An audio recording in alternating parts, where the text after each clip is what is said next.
for a championship. A double play wins it for Frazier. Turn it to the end zone. What a catch. McKay, it's on. Touchdown. Into the layup goes at the buzzer. Frazier wins it. The championship. And a full slate of games across the state last night, but there's a little unfinished business left in week 3. We are at Crampton Bowl in Montgomery, overcast day, a little 7A Saturday football coming your way on the WOTM AHSAA Game of the Week presented by Ox Foundations at Central-Phenix City getting set to take on Jeff Davis. And good morning. It is still morning. This is Mickey Shadricks along with Gerhard Mathangani as we're getting set for this big region matchup this morning from Montgomery as Central-Phenix City takes on Jeff Davis. Gerhard, Central-Phenix City has one win. They're 1-2. Jeff Davis still looking for their first win of the season. As we mentioned, region play, always important. Oh, yeah. This is what determines the playoff situation coming up a little bit later in the year. And this is a very, very strong 7A Region 2. Both teams really need a win here, and both teams in really unique situations coming in. We've got unique coaching situations as well, Gerhard. Let's talk a little bit about that. 2 first-year coaches after a very successful run at Pinson Valley. Patrick Nix now is at the helm at Central-Phenix City. And you know, you can't get much better of a coach than one who just went on a fantastic run with Pinson Valley and before that at Scottsboro. Patrick Nix in his 8th year overall, but his first year with the Red Devils, still looking to implement his style there at Central-Phenix City. And, of course, a family affair with his son being the quarterback there. And there you see Rory Bell, first-year coach at Jeff Davis. Yeah, this will be a new challenge for Coach Davis and these Vols as they look to solidify themselves within this region, also within the state overall, playing very, very close to home there in the state capital. And a little bit of a challenge, too, with an early kickoff, Gerhard. Both teams want to get off to a good start today. Yeah, both teams talked about that with John at the AHSAA Weekly, John Holder. Both teams said, hey, this is a unique situation, but one where we can now establish ourselves on a statewide platform with all the games now done Thursday and Friday. They get the stage by themselves today. They got the stage to themselves. Very well said. We've got Jeff Davis in Central-Phenix City. 7A action, Saturday, Crampton Bowl. We'll be back with a kickoff in just a moment.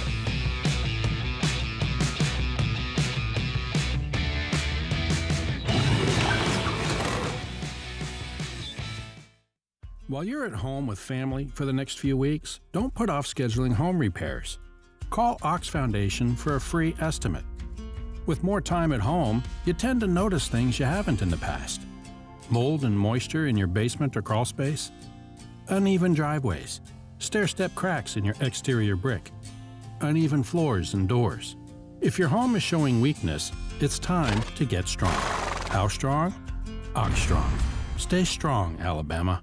WOTM, your new home for high school sports in Alabama. Tune in to WOTM every Thursday night at 7 for the AHSAA WOTM Game of the Week. WOTM available to every cable TV provider in the state.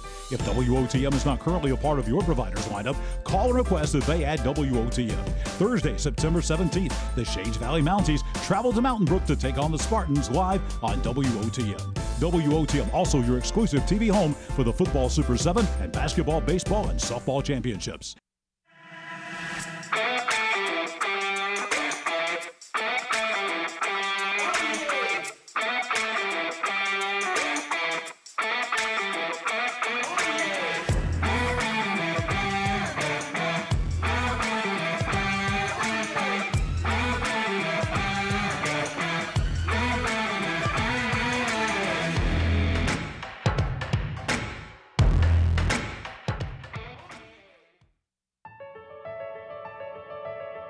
Without our contest officials, we would have no contest. I truly encourage our parents to be a shining example of sportsmanship regarding our contest officials and setting an example for everyone, as well as coaches and fans across this state, to treat our officials with respect.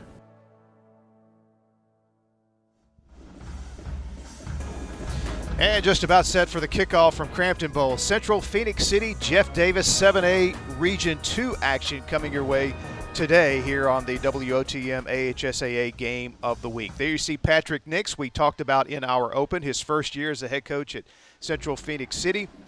And he is back down near his alma mater, in the Auburn area, where his son Bo is the quarterback for Auburn, of course, and his other son Caleb will be quarterbacking Central-Phenix City today. And that was one of the main things that Coach Nix talked about on AHSAA Weekly, seen right here on WOTM earlier this week in preview of this game. And one of the things that he talked about was being able to be down there close to Bo. And Rory Bell, as we mentioned, also first season as a head coach at Jeff Davis.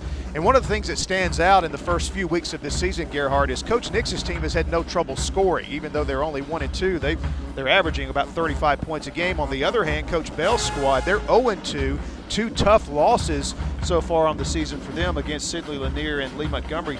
They've only scored 21 points in their 2 outings so far. That's correct, and it looks like both teams will have to work the opposite side, where Central-Phenix City can get themselves playing defense a little bit better, and as you said, the Volunteers stepping up their offense a bit. There you see the series history between these two schools that are not that far apart. Jeff Davis leads overall 14-9 dating back to 1968. However, Central-Phenix City has owned the series as of late. They've won 8 straight, 9 of the last 10 when these two teams have met. Kickoff, a big return for Zion Morris. I don't know if it can get any bigger than this. It is a return for a touchdown, and what a electrifying way to begin this football game. Wow, what a great start there by the Red Devils, and virtually untouched on the way to the house. And that is an excellent play by the special teams unit. Watch the blocking up front. That's where it all starts. Everybody seals off the area. I said virtually untouched. He was untouched. It was all the way in for 6 for Central-Phenix City. Yeah, you could see the waters part clearly as that kickoff was even in the air. And I don't think you could execute a kickoff any better than we just saw there from Central-Phenix City. And here's your extra point attempt.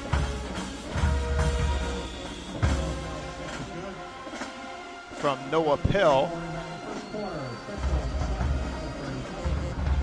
And a quick start here. We talked about points not being the problem so far on the season for Central-Phenix City. And as you mentioned, Gerhard, he's not even touched here as he goes the distance. Special teams getting the Red Devils on the scoreboard here early in the game. Oh, this is just like in baseball when you have your leadoff guy, very first pitch of the game, knocking a home run. It just puts everybody at ease, especially your pitcher, and in this case, the starting defense for the Red Devils as they go on defense for their next drive. And the senior comes up with a huge play there, and that is a very huge play by the Central-Phenix City special teams, getting off to a great start there. There you see him getting a little shade at the Crampton Bowl. And it is 84 and overcast as we begin this football game. And it'll warm up a bit, but no rain in the forecast. But we are in the state of Alabama, so you never know. Always have to prepare for a pop-up shower in the afternoons. And looks like both teams knew what they're going to heading into the elements here. Hydration obviously being a key part over the last couple of days as getting your body acclimated, and most teams have been working on that throughout the offseason anyways. And here in these first few weeks, these guys are used to practicing out in the heat, and now it's just time to take it onto a game situation as the Vols now get set to have the ball. And a good look at Marceldrick Brown of Jeff Davis, sophomore, standing back to receive the kickoff. And the Vols find themselves already down 7-0. And already this will be a key possession. Good coverage by Central-Phenix City. Hustling down to make the tackle that time on kickoff coverage was Eduardo Ortiz Jr. So 1st and 10 for the Vols. And there you see their quarterback coming out, sophomore Chase Ford. 6 foot, 165-pound 10th grader. Again, this Vols team has struggled to score. They only scored 7 in a 12-7 loss to Sidney Lanier. Then they lost 19-14 to Lee Montgomery. Meanwhile, for the Red Devils, they gave up 45 to Hoover and 38 to Eufaula. Last week, a strong showing with 7 points given up to Smith Station. We'll see how they do here defensively.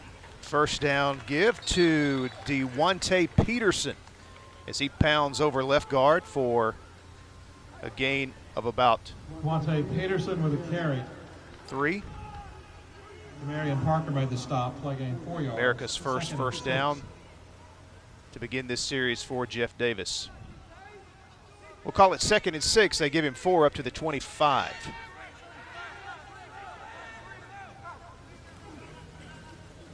Ford back to the ground game. Nice hole over the right side. And there goes Ernest George, the 5'11 senior, picking up good yardage on this 2nd down carry. It looks like this play took a little bit longer to develop, but what actually happened there was the guys were able to get up to their blocks, and a big block there by number 60, Terrio White, helping to spring the way forward. Yeah, White did a good job pulling and coming through there and expanding that hole.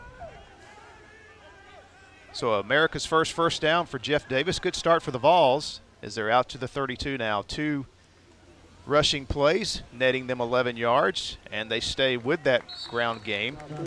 This time on the carry, Joshua Richardson. He is a junior running back, so that is 3 different Vols players, Gerhard, that have touched the football here on their first series. Yeah, spreading it out just a little bit there are the Volunteers here, and as you said, 3 straight running plays, so you see where they are trying to attack the Red Devil offense, and Jeff Davis had a week off last week, so a lot of time to think about this matchup and think about how they will attack. It looks like the ground game is where they will start.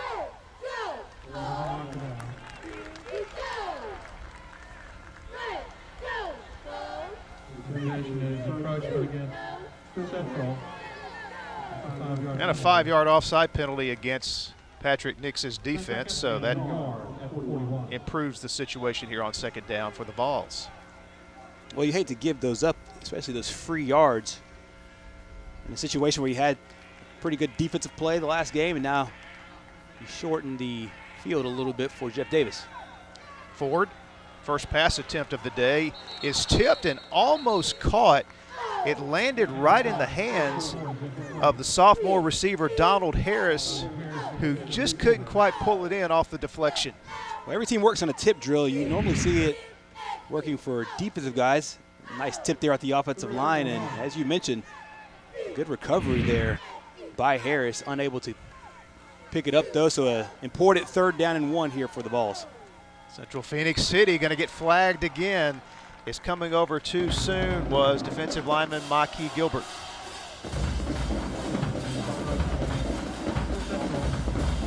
That's 10 yards given up on this drive here, both by offsides, and now a fresh set of downs here for the Volunteers. So a situation where the Red Devils were likely to get Jeff Davis off the field here, now back to a 1st down. 2nd and first down of this opening series for Jeff Davis. Out at the 46-yard line. Ford hands it off this time to Peterson. Peterson able to turn the corner before he is wrapped up by Damian Tharp, the junior defensive back, coming up in run support. But still a pretty good gain, Gerhard, on 1st down. Yeah, it's a good stretch play here by the Volunteers, and it took a little bit to turn that corner, but Peterson does just that. 6'1", 195-pound running back. He's just a sophomore, too. A lot of youth on this Jeff Davis squad, and I tell you, a lot of meat up front, too. This offensive line is controlling the line of scrimmage, at least early in this first series for Jeff Davis. Ford looking to throw.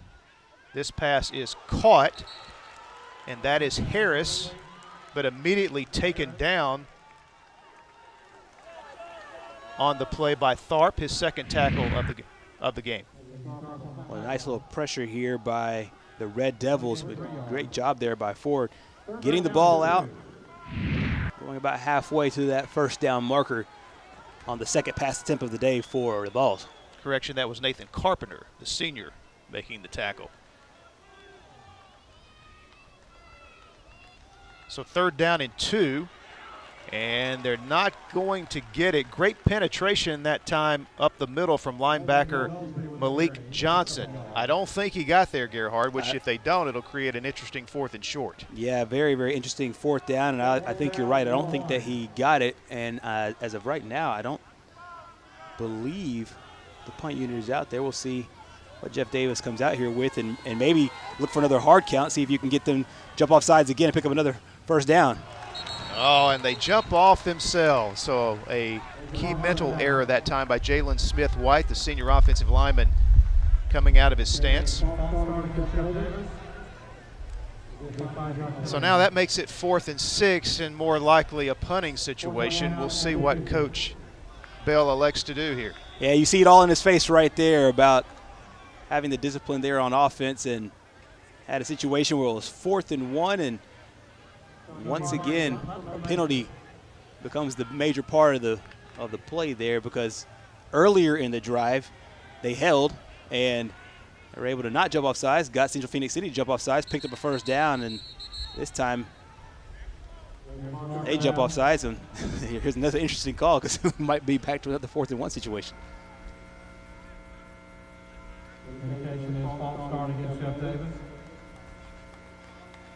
So each team with a couple of 5-yard penalties in this first series. I tell you, that was very impressive with the way they were able to run the ball, picking up a couple of first downs, and then the key penalty on 4th and 1. Who knows what might have happened had they gotten it.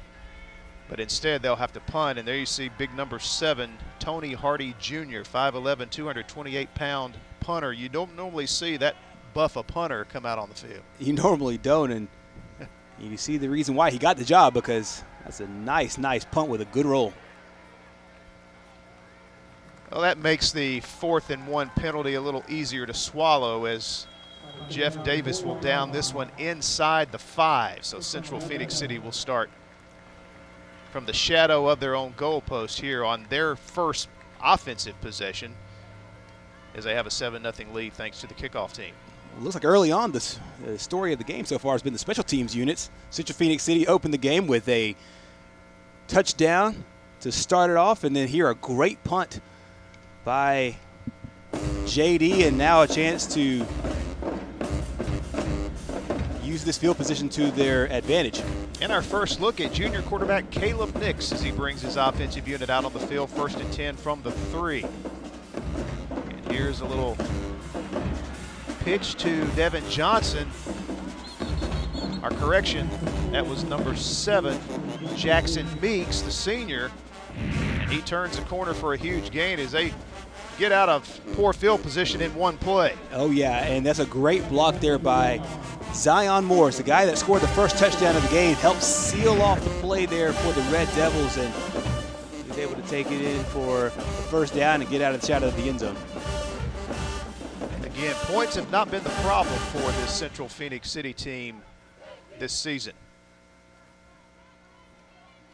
And their first offensive play from scrimmage goes for 26 yards on the run by Meeks. 2nd down handoff right up the middle. This is Zion Morris, and he picks up very good yardage out near the 40, taken down from behind by Xander Baldwin.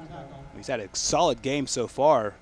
Opening kickoff of the game, took it in for a touchdown and had a great block there on 1st down, and then another good play there. Heat timeout here in the first quarter. We'll take the break as well and continue from Crampton Bowl after this timeout.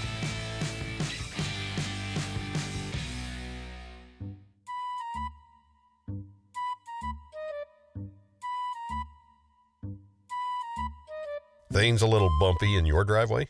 Ox Foundation Solutions has the expertise and the know-how to repair cracks, wet basements and crawl spaces, and uneven floors in your home. Ox Foundation Solutions will come up with the right fix for you. It's time to get strong. How strong? Ox Strong. Get a free estimate from Ox Foundations. WOTM, your new home for high school sports in Alabama. Tune in to WOTM every Thursday night at 7 for the AHSAA WOTM Game of the Week. WOTM available to every cable TV provider in the state. If WOTM is not currently a part of your provider's lineup, call and request that they add WOTM. Thursday, September 17th, the Shades Valley Mounties travel to Mountain Brook to take on the Spartans live on WOTM. WOTM also your exclusive TV home for the Football Super 7 and basketball, baseball, and softball championships. And we'd like to welcome CTV Beam viewers on Channel 79 and HD 286, bringing East Alabama more high school sports coverage. special thanks to Melissa, Joan, and the entire Beam team. And back from our first quarter heat timeout, and it's Caleb Nix and company on the move here. Morris sweeping left, picks up about 4 yards. Tony Hardy Jr. wraps him up from behind. Well, the same guy that came up with a huge punt earlier comes up with a nice play there by the Volunteers, and Central-Phenix City now picking up a first down there, and we'll see what they do here with their offense, see if they put the ball in the air. First pass attempt is overthrown down around the 32-yard line. It was intended for Central's Markevius Terry. Good coverage in the Vol secondary that time.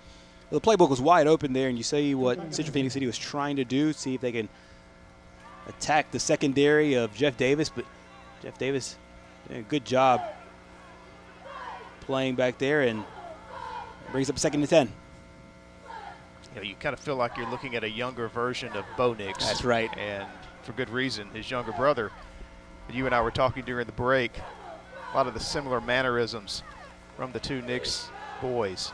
This pass is complete, caught by Jackson Meeks, and he is right at the first down marker, which is at the 50-yard line. It will be a first down as the Red Devils now, their first offensive series, as they are on the march now, Gerhard, up to midfield. Yeah, we talked about the similarities to Bo, and that time just poised in the pocket there, delivers a strike and a great catch there by Meeks.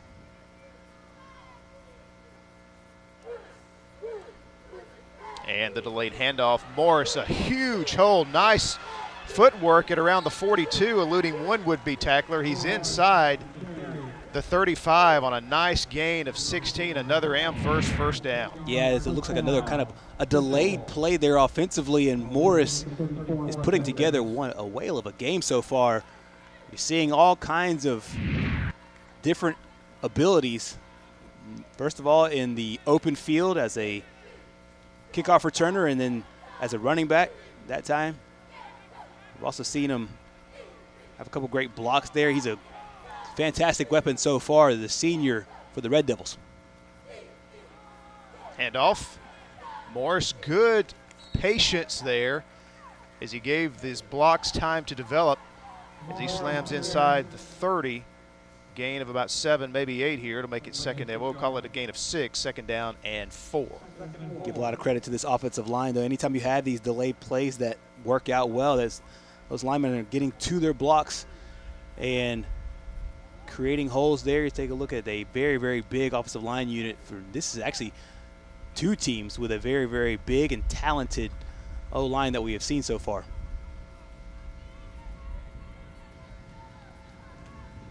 Power formation to the right. Nix over the middle, incomplete, flag flies. It was intended for Carmelo English, and I think they're going to say he was held by the Jeff Davis defensive back. Yeah, and this actually might be a good hold and a good penalty here by Jeff Davis, because it was a one-on-one coverage situation, and it might have been 6 and playing the fight song by now. Pass interference against Jeff Davis. So they actually called pass interference here and not the hold, and it's a situation where I think this actually might have worked out well for Jeff Davis, because as you see, it's a great pattern. It is number 26 that comes up with has the penalty called on him for Jeff Davis.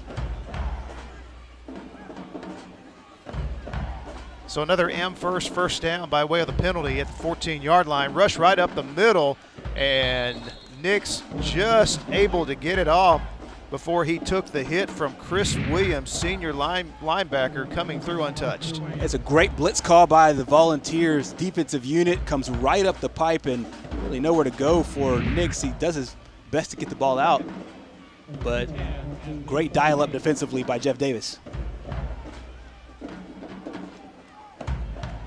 That'll make it 2nd down and 10. A drive that started from their own 3. Central-Phenix City has looked impressive in their first offensive series here today as they're all the way down to the 14 of Jeff Davis. Morris up the middle.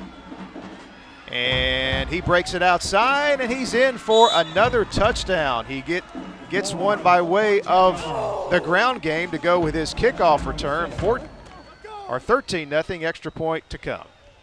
Well, this is a great play, blocked very, very well, and then Morris just uses his athletic ability, comes up with the cut there. As you see, the great blocking, and then does the rest himself, takes it to the outside.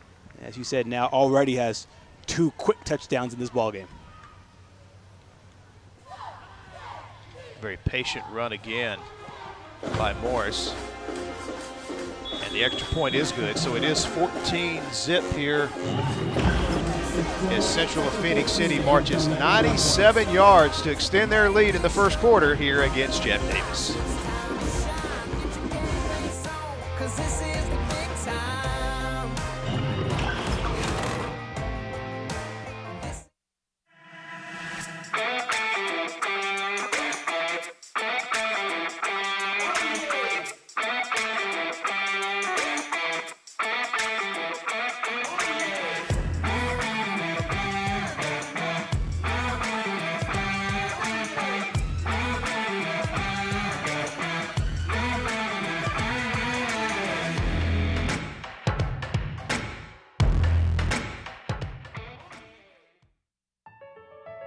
Students learn sportsmanship from us, our coaches, the administration of the school, the parents. That's how we learn sportsmanship. Sportsmanship is one of the greatest tools that we can give our student athletes. It's respecting the game you're playing. It's respecting your opponent, respecting the field of play. That's what good sportsmanship is, and enjoying the game while you're playing. And I'd like to remind you, you can tune in every Wednesday at 5 p.m. Central, 6 p.m. Eastern for the Red Devil Review with Central-Phenix City head coach Patrick Nix, presented by T-Bone's Steakhouse and Grill. Coach Nix's team off to a great start here today at Crampton Bowl in Montgomery as they're out to a 14-0 lead over Jeff Davis. And when you give up a kickoff return to start the game, you're already behind the 8 ball. And now they take a 97-yard drive. They kind of methodically go all the way down the field and score on you. All of a sudden, it's 14-zip. Pressure's really on this Jeff Davis offense now. It really is. And we saw in the last drive, they had some positive momentum going. A couple of penalties really killed the drive, and especially the one on 4th and 1, where if they would have got that first down, they would have moved the sticks and got themselves in a better situation. We'll see here what they do with the second drive. Will they now press it and throw the ball a little bit more? Will they continue with that ground game that worked a little bit there in that first quarter or that first drive for the Volunteers? We'll see here what they do on offense after the special teams play. And Terrence Reed is wrestled down at about the 24-yard line. Good coverage that time by Jackson Meeks, hustling down the field for Central-Phenix City. So there is Chase Ford, the sophomore. A lot of pressure on this young man. They were very effective in the running game on their first series. And you want to be, you're in a situation now, it's still very early in the game. You obviously do not need to abandon your running game. But it is imperative that this offense put something together here on their second offensive series of the game.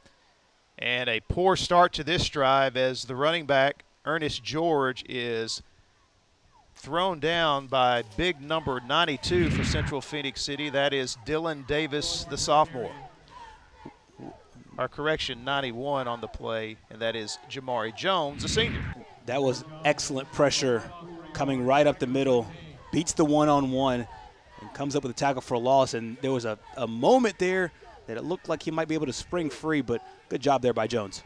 Now Ford setting up the screen, and nowhere to go for Ernest George. Good penetration and pursuit again. Leading the way was number 31, Jerome Bradley, the senior defensive end. So talked about needing to get something going. This is not exactly what they envisioned here. Now they're in 3rd and long in a tough spot here. Yeah, 3rd and 17, not a lot of plays that are dialed up for this kind of situation, but a good job there staying at home by the Red Devils defensively.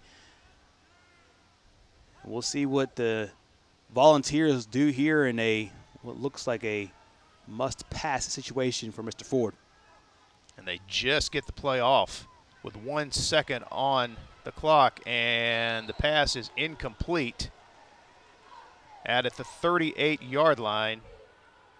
And so a great series by the Central-Phenix City defense. That's exactly what the Red Devils wanted to see out of their defensive unit. Oh, absolutely. And they're coming off of a very strong game against Smith Station where they gave up just 7 points in that ball game after giving up north of 30 in their previous 2 games. And one of the things that Coach Nix and I know that the staff over there at Central-Phenix City really wanted to do was be able to hammer down defensively, and this drive has been picture perfect of that. Got that big play on first down there by Jamari Jones, and they played well ever since. And Hardy into punt again and kicks it over the head of the return man.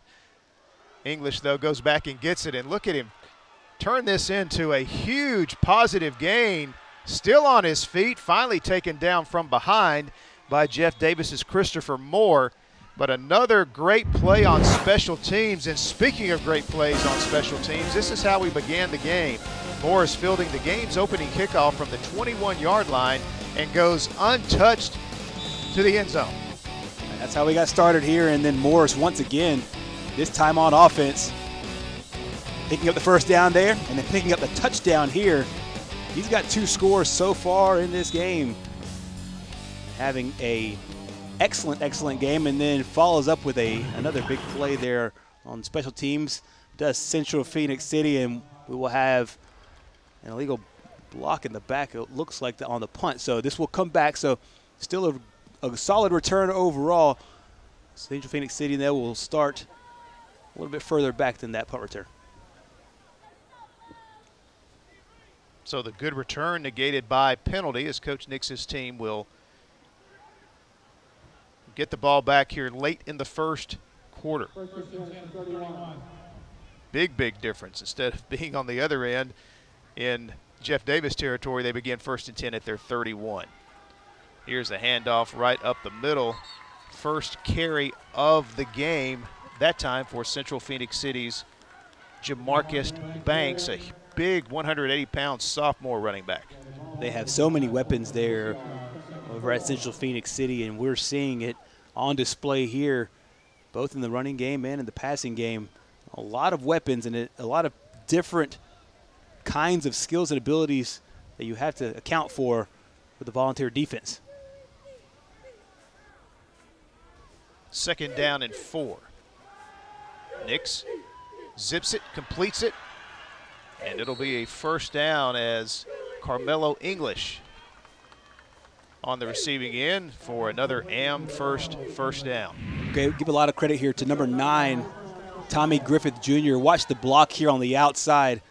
Creates the one-on-one situation, and it's little plays like that that really are big for these kind of offenses as we tick down to the final seconds here of this first quarter. Great blocking up front that time by the Red Devil offensive line as well. Nix with plenty of time to survey the field. Gets this pass away, and it is caught. And once again, it is Jackson Meeks. And that is going to be another first down, and that will take us. That'll take us to the end of the first quarter. A first quarter dominated by Central-Phenix City. Region play here this afternoon against Jeff Davis at Crampton Bowl. It is a 14-0 lead for the Red Devils.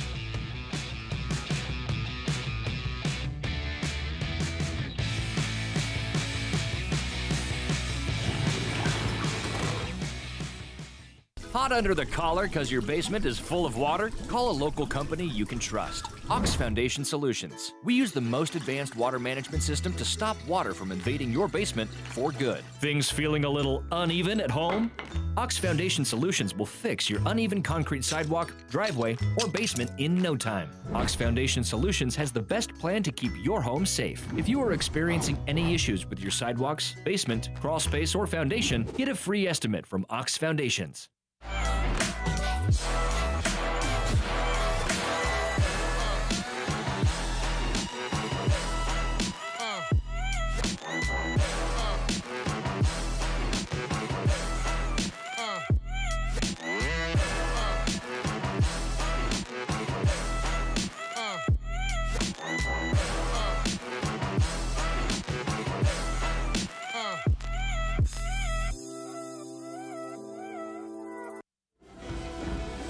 And we'd also like to welcome our viewers at WEAC TV 24 in the Oxford area. Also Sparklight Cable, Xfinity Cable in the Gadsden area, Calhoun County area. All the viewers there in the East Alabama corridor. Enjoying great AHSAA programming. And WOTM is your exclusive TV home for AHSAA championship events, as well as the Ox Foundation Game of the Week. And today it is Jeff Davis and Central-Phenix City from Crampton Bowl. First quarter, Gerhard, no doubt, belonged to Central-Phenix City. All the way through, and they did it defensively, offensively, and on special teams. And their last stand defensively was probably their best. Their first play on special teams was probably their best, and then they've had spurts of offense everywhere, led by Caleb Nix and Zion Morris, who've had a spectacular game so far, scoring off 14 points. First down at the 43. And the give to Banks. And Banks is taken off his feet. Good tackle that time by Jeff Davis's Xander Baldwin. Banks a big back, and Baldwin getting down low and getting him wrapped up around the ankles. Nice tackle that time. Excellent play there by Banks, as you said, and we've seen that from the Volunteer defense. Big plays there along their front seven. They just need to be able to keep it up and have a consistent run and be able to get the Red Devils off the field. Second down and 10. Nix stands in the pocket, zips it downfield. It is caught. That is Meeks. Nice job of breaking a tackle. Good yardage after the catch as he was chased down out of bounds by Marceldrick Brown, the sophomore defensive back, but it's another first down as this Central-Phenix offense really clicking here in this first half. Yeah, this is something that Coach Nix really wanted to see, with both the run game and the pass game really working on all different levels, whether it's the deep passes, the shallow passes, and the runs so far. The play that ended the first quarter was one where they found the soft spot in the zone defensively. That time, good draw up, great execution by Central-Phenix City. Good look at Caleb Nix, the junior quarterback. Morris, another delayed handoff, and I tell you, just very impressed with his patience and his vision. As here he picks up 9 yards before he was tackled by Jeff Davis's Marceldrick Brown. Yeah, you could tell he's one of the weapons there, that he could just do so many things. And I think the word that you mentioned is a great one for him, is patience. And he there waited for everybody to seal their blocks before he made his move, and he was able to pick up the first down. I tell you, I don't know if you've noticed it, Gerhard, but Brandon Golden, number 78, is listed at 6'6", 400 pounds. He is the starting right guard. He is mauling some guys here on this drive. Nix to throw again. He's got his receiver, and that is Meeks, and that is another Red Devil touchdown. A one-on-one situation there for Central-Phenix City, and for Nix, that was a great pass and a great situation for the Red Devils, and they executed perfectly after the solid run play. This goes one-on-one, beats the safety, in for 6.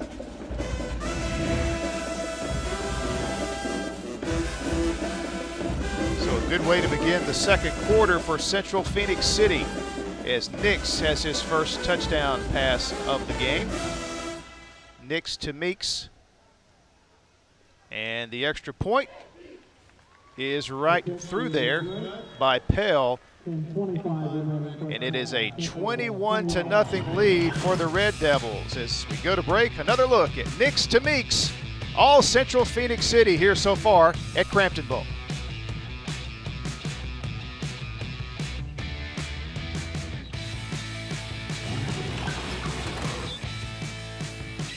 Before the sun rises till well past midnight, Beam is here for you, working tirelessly to put your needs first, making sure our network is up and running to keep you connected. From the glow of a TV to a friendly video conference wave, and every smile, laugh, or touchdown in between, we'll always do our part to deliver a better tomorrow, morning till midnight.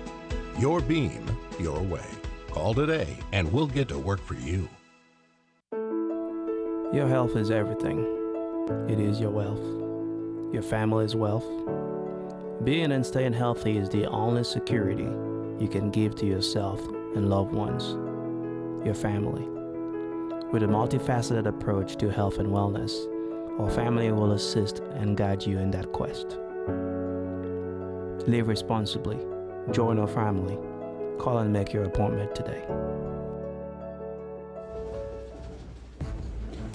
And we'd like to send out a special welcome to our viewers on Troy Cable in the Troy and Enterprise area.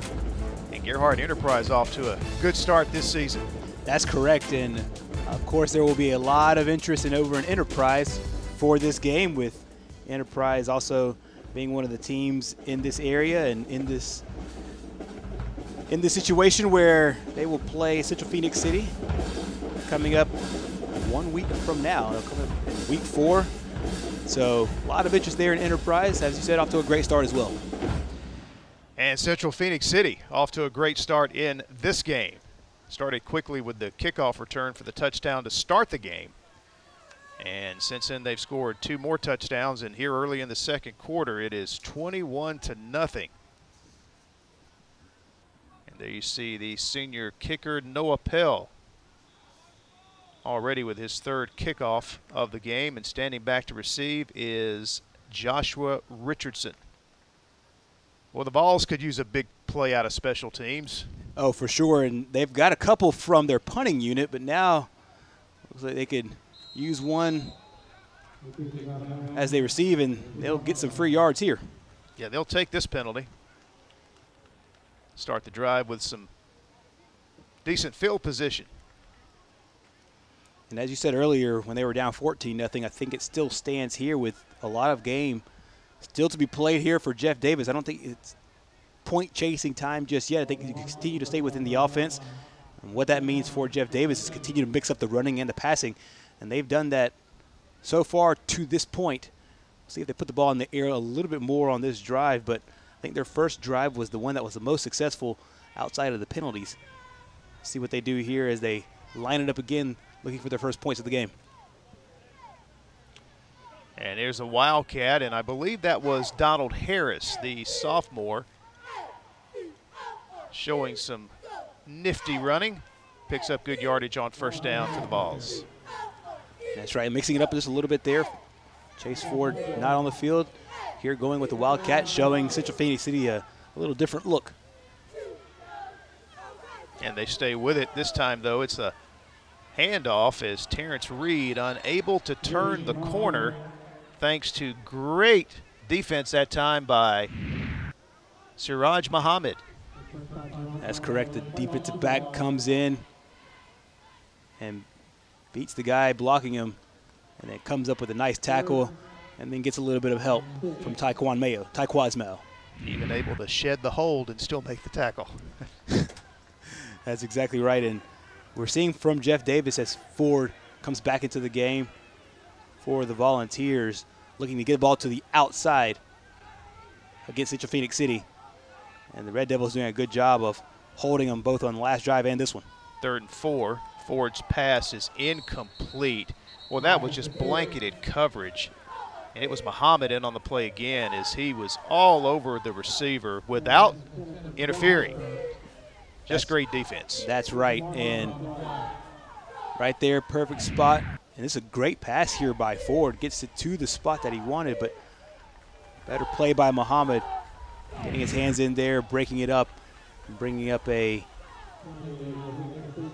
3rd down situation for Jeff Davis. Marion Duster was the intended receiver, so they send in their big punter again, Tony Hardy Jr. Excuse me, it's 4th down. Don't want your punter getting this much playing time this early in the game, but that's been the case for Jeff Davis. That's right. He's boomed some great ones so far. And a near block. I don't know how Morris got that one out of there. And fair catch. It's loose. And is this the first turnover of the game? Boy, Jeff Davis hopes so. They could use it. Central-Phenix City players think they recovered the ball, and they did somehow. That looked like all green on that one, but coming out of there with it was DeClavius Brown. Yeah, somehow, some way, the Volunteers do not jump on top of it. It's a great look from our crew, and A dangerous play there by Central-Phenix City. I know he's trying to save some of the yardage after the two great punts there, but the Red Devils lucky to have the football back, and Jeff Davis looking for some answers defensively and, more importantly, so far on offense. Well, the Vols could have used that one, but instead Central-Phenix City a little quicker to the football, and they've got it back 1st and 10. And there goes Big Banks. You know, they only list him at 5'11", 180, but I think he's a little bigger than that here. He definitely is. That might be his weight during spring. He's put on some more since then. It's also a different look there at quarterback as we see some playing time from Trey Miles with the handoff, but you mentioned it. I think he's looking that listing. That was a long time ago. He's put on some weight since then. He's a big, strong back. As you mentioned, Trevion Miles in at quarterback now, stays in the game after another Amherst first down. And he throws over the middle, flag flies, pass is complete to Carmelo English, but we will check the penalty. So this one will be coming back. Yeah, hold up front, and we haven't seen too many mistakes from this Central-Phenix City offensive line. It's time they'll go back a little further and take a look there at the staff for Central-Phenix City, and one of the very first things you saw in the foreground of the screen was be smart. Timeout on the field. We'll take the break as well. 8:04 left here in the second quarter. Central-Phenix City in the lead.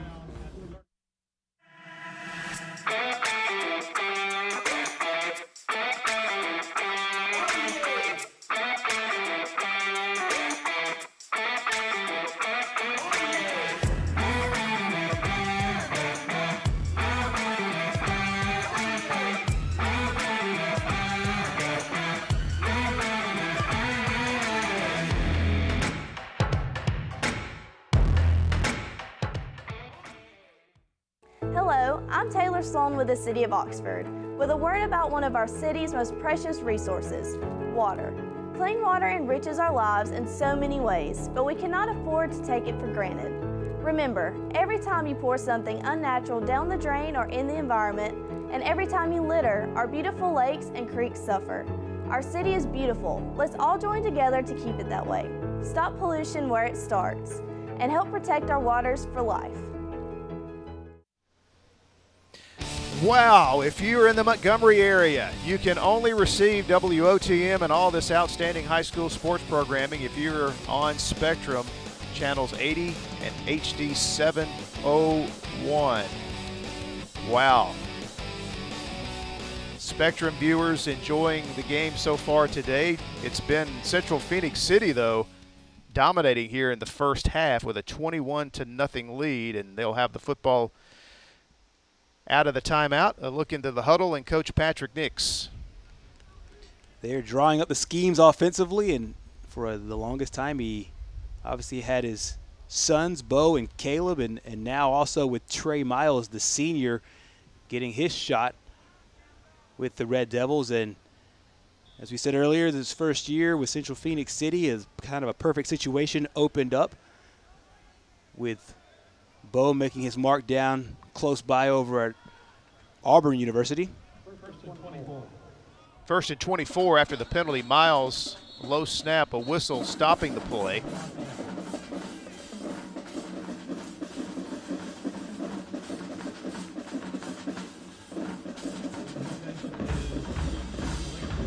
So another penalty against the Red Devil offense. That's really been their only problem in the first half so far. These penalties are on this drive. Yeah, and now we're about 30 yards away from picking up a first down here. It'll be first and 29 here for the Red Devils, and continue to shoot themselves in the foot. So Trey Miles, the senior, continuing on this possession. Throws the screen pass out to Morris, and Morris is cut down at about the 33. Nice effort by Terrence Reed, the senior defensive back, coming up to take Morris off his feet. Yeah, Morris has been the playmaker so far for Central-Phenix City, along with Jackson Meeks, and Meeks has a great block there to the left side of your screen. But excellent play defensively by the Red Devils, especially in their secondary, and able to only hold him to 4 yards. 2nd and 25 from the 34.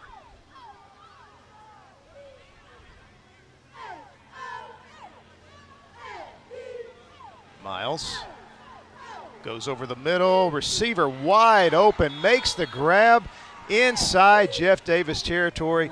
That is number 88, Trevon Woods, the junior, 6'4", 190-pound receiver. And Miles throws a strike on 2nd and 24. What an excellent safety net there and a good pass by Miles. And as you said, big 6'4", just goes right on top of the defense. 2 guys in the vicinity, doesn't matter, and they pick it up. Boy, that is demoralizing on a 2nd and 24. Team picks up the first down, the Amherst first down at the 40 of Jeff Davis. Back to the ground game and back to the bruiser Jamarcus Banks as he bulls his way for about 5 yards. There you see big number 55 getting up after making the tackle. That is Tedrick Williams. The front 7 has done a pretty good job here for Jeff Davis so far. As take another look there at Mr. Banks, and you mentioned that offensive line up front for Central-Phenix City, and they have been outstanding so far, both in their pass blocking and in their run blocking. But that time, a good job there by the Volunteers. 2nd down and 4. Miles on the fake and the keep, turns the corner, and will be shoved out of bounds at about the 22-yard line by Terrence Reed, but that is another Amherst first down for this Central-Phenix City offense. That's a great play there by Miles, and I'm not sure if this was a read or if it was a pull all the way. It looks like a read there, and a fantastic play there as he caught the defense selling in too much for the run there. Alexander Baldwin there for the Volunteers, but not after Miles picks up the first down. Miles moving the team right down the field on his first opportunity to play here today. Hands off to Banks up the middle, huge gaping hole. And I tell you, Alexander Baldwin just able to get a hand on his foot, or Banks might still be running. Yeah, that shoestring tackle saved probably a touchdown, and we are seeing a lot from that sophomore. 2nd quarter heat timeout from Crampton Bowl. Central-Phenix City with the ball on the move once again. Before the sun rises till well past midnight, Beam is here for you, working tirelessly to put your needs first, making sure our network is up and running to keep you connected. From the glow of a TV to a friendly video conference wave, and every smile, laugh, or touchdown in between, we'll always do our part to deliver a better tomorrow, morning till midnight. Your Beam, your way. Call today and we'll get to work for you. Your health is everything. It is your wealth. Your family's wealth.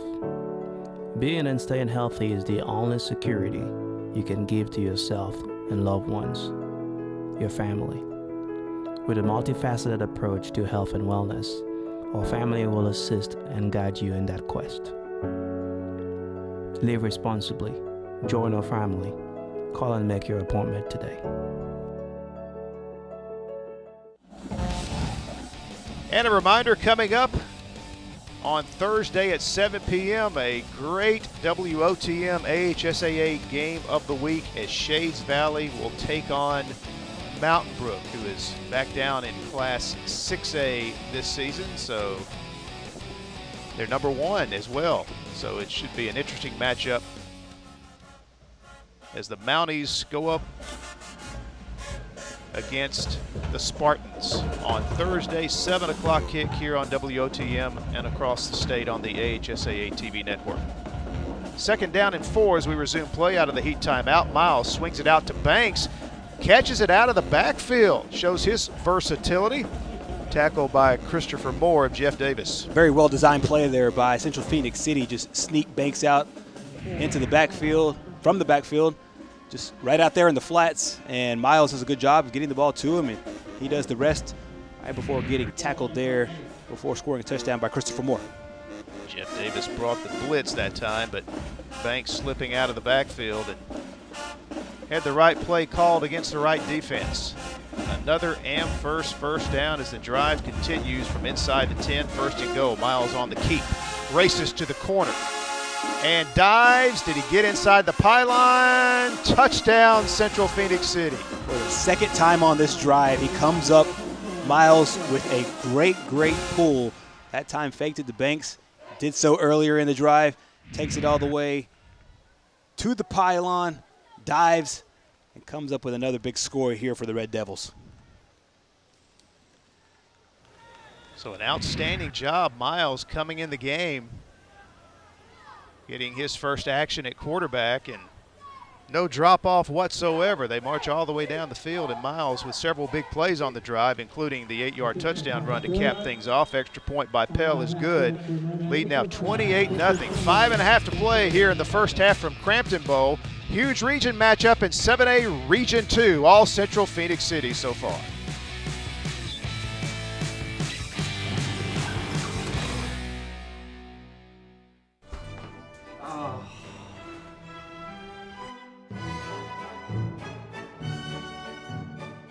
Hot under the collar because your basement is full of water? Ox Foundation Solutions has the expertise and the know-how to repair cracks, wet basements and crawl spaces, and uneven floors in your home. Ox Foundation Solutions will come up with the right fix for you. It's time to get strong. How strong? Ox Strong. I'm Alan Parnell of the Parnell Insurance Agency. For 28 years, we've provided our clients in Alabama and Georgia with home, automobile, life, business insurance, and surety bonds. Our Oxford personal line staff is Michelle, Christy, Elisa, and Ty. Our Oxford administrative staff is Alan, Amber, Carrie, and Ty. We invite you to come to one of our offices in Oxford, Alabama or Tallapoosa, Georgia, and discuss your insurance needs with one of our insurance professionals. And I'd like to remind you, coming up on Friday, Friday Night Rivals, the matchup this Friday, 7 o'clock kickoff, American Christian versus Bibb County. And also the game will re-air on WOTM and the rest of the network, TV24 and all the other participating cable systems statewide on the following Saturday at noon. There you see our score here from Crampton Bowl. 5:33 left in our first half. An early kickoff today, 11 o'clock kickoff. It started off with a bang as Miles had Zion Morris, I should say, had a 79-yard kickoff return to start the game. And it has just been a game dominated by the Red Devils. And they're doing it really from every facet of the game. You saw a great shot there of the coaching staff, even with this 28-0 lead, still talking things over, making adjustments, and wanting to put the best product on the field and give their guys the ultimate chance to succeed. But so far, two different quarterbacks. They've scored in just about every way possible, and they've really held this Jeff Davis team across the board at the time, getting a good special teams play there by the balls. That is a Marion Duster taking the short kickoff from Noah Pell and giving the Jeff Davis offense a little spark here as they will have great field position here. And boy, what a huge boost it would be for Jeff Davis if they could come out and put a good drive together and score here late in the first half. Well, for the second time, they now have great field position going into a drive here. And last time it was thwarted by the Red Devils defensive unit, especially Jamario Jones up front. And Ford on the keep. And he is gang tackled at around the 48-yard line, but not before he picks up close to 6 yards on the play. You know, you go back to their first possession after they'd given up the kickoff return. They had a 4th and 1 from around midfield, and they were going to go for it. They jump off sides. They wind up punting. We'll never know what might have happened in that situation had they not gotten the penalty. Correct, and that came after earlier in that drive. They were aided by a penalty from Central-Phenix City, able to keep that drive going. It was 3rd and 1, and they got the first down there and a bunch of what-ifs there in the first quarter. And this play is going nowhere. Nice defensive job that time by Damian Tharp. Had some help from Donquavius Brown as it was defended well on a loss on the play. Well, we're seeing this both in the run game and the pass game from Jeff Davis, trying to get the ball outside the numbers there. And so far for Central-Phenix City, outside of a few plays where they're able to turn the corner, they have sealed off the edge there, and that time doing it by way of their defensive backs and putting Jeff Davis once again behind the sticks.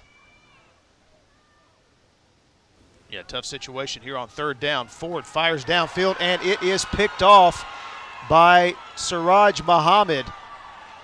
And Muhammad taken down at midfield by the Vols' Lonnie Mitchell. And a mistake there by Ford in the Jeff Davis offense, and give it back to Central-Phenix City. Well, Muhammad's having a great game defensively, had a big play in their last drive, and that time earns the turnover belt there from Central-Phenix City. It looks like every team has one thing or another to spark the interest in making a big play, and that time comes up huge there as Ford throws it into double coverage, and Muhammad comes up with the interception and a nice return on the way back. You know, the key to that series was the defensive play on second down by Tharp and Brown to create a third down and long. They had a good play on first down. Here, this snap over the head of Miles. He got a lucky bounce, then turns it loose downfield, and he's got his man at the 12. In for the touchdown is Jackson Meeks, and if that doesn't sum up this first half, I don't know what does. Everything about that play, everything really about the last two plays is what Central-Phenix City has done really all game long, and it's kind of been a microcosm of what we've seen so far. On their last drive, they were facing 1st and 29 at one point, and they're able to score a touchdown. This time, the ball gets snapped over the head of Miles. Miles picks it up off the turf, launches it to Meeks, who scores the second touchdown of the game. So Jeff Davis turning it over, and Central-Phenix City makes them pay in one play. Pell's extra point is good. He is perfect on the afternoon so far, as he has knocked in 5 extra points. It is a 35-0 lead here with 3.5 to play in the second quarter, as we see the turnover and the touchdown. Central-Phenix City getting it done here at Crampton Bowl.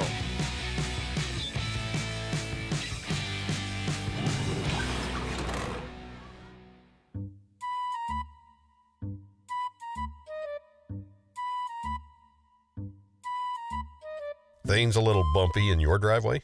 Ox Foundation Solutions has the expertise and the know-how to repair cracks, wet basements and crawl spaces, and uneven floors in your home. Ox Foundation Solutions will come up with the right fix for you. It's time to get strong. How strong? Ox Strong. Get a free estimate from Ox Foundations. WOTM, your new home for high school sports in Alabama. Tune in to WOTM every Thursday night at 7 for the AHSAA WOTM Game of the Week. WOTM available to every cable TV provider in the state. If WOTM is not currently a part of your provider's lineup, call and request that they add WOTM. Thursday, September 17th, the Shades Valley Mounties travel to Mountain Brook to take on the Spartans live on WOTM. WOTM also your exclusive TV home for the Football Super 7 and Basketball, Baseball, and Softball Championships. And a reminder, you can tune in every Wednesday at 5 p.m. Central, 6 p.m. Eastern for the Red Devil Preview Live with Central-Phenix City head coach Patrick Nix, presented by T-Bone Steakhouse Grill. And there will obviously be a lot of highlights for Coach Nix to talk about, and we're not even to halftime yet.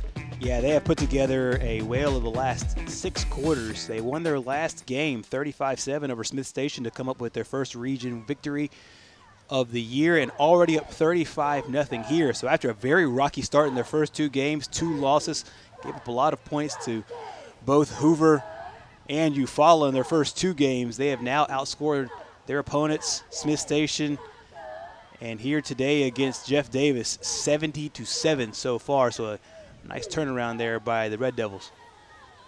We mentioned coming in, they were averaging 35 a game. Well, Gerhard, they've got that here before halftime. And you have to give a lot of credit, really, to both the defense and the special teams. And Noah Pell once again going a little bit short there on the kick, and a great coverage. that time by Central-Phenix City. Yeah, much better job executing the pooch kick there as Baldwin is immediately wrapped up by Rashad Smith. So 3:32 to play here in the first half. Jeff Davis still looking for their first points of the game. And it's just incredible how that opening kickoff return in this game just set the tone for the first half. It really did. And I think that we talked about it earlier. When you do get off to that great start, it eases what you do defensively a little bit. We kind of compared it to in baseball when you get a lead off on the very, very first 0-0 pitch and you get a home run there. It calms everybody down, especially defensively. And I think Central-Phenix City was able to get their defense installed there and hold Jeff Davis early on, and has really continued throughout the game. And they just put together a fantastic approach here. And Jeff Davis continues to go to the outside to the numbers there, and good job there by Central-Phenix City. And there's State Representative Chris Blackshear on the Central-Phenix City sidelines. A big Central-Phenix City supporter, has been for a long, long time. Chris, a big fan of high school sports in general. Got to enjoy what he's seeing here in this first half, as all Central-Phenix City fans been feasting on the actions in this first half, for sure. Second down and long, and this play, another loss, is shooting through there. Untouched was defensive end Jerome Bradley. Another senior on this team, and he comes up big there defensively, and Jeff Davis is looking for answers really anywhere, and you can just tell by the body language by the Volunteers. It's been a frustrating day. They were able to put together some things. The score is really a story of how Central-Phenix City is able to put together explosive plays. However, Jeff Davis has had some things to hang their hat on throughout the course of the game. They just haven't been able to do it consecutively and get themselves in the end zone. Yeah, we mentioned they had only scored 21 points in their first two games, and they've yet to score here in this first half against Central-Phenix City. So offense clearly an issue here early in this season for the Vols. And there we see Tony Hardy Jr., the punter, coming back onto the field for another punt. And Carmelo English back for Central-Phenix City. Another good rush. This time they do block it. They almost got it last time. They get it this time, and they fall on it out of the back of the end zone. So I don't think they're going to be awarded the touchdown because they were not able to control it in the end zone. That's right, and I think after everything that they have been through on special teams, I think they'll call this one a touchback, and we'll see here. But they've gotten close the last couple of times, and then this time looks like Muhammad gets in there, comes up with the block, and it's a gift wrap right there. And I think you're right. I don't think they had control of it. There was their chance right there. That's but correct. Muhammad, there you see he's frustrated. He couldn't control it. There you see a slight smile from Coach Nix. He knew that one right there was for the taking, and looks like not a touchback, I'm sorry, a safety here for Central-Phenix City. So they'll get those 2 points and come back offensively.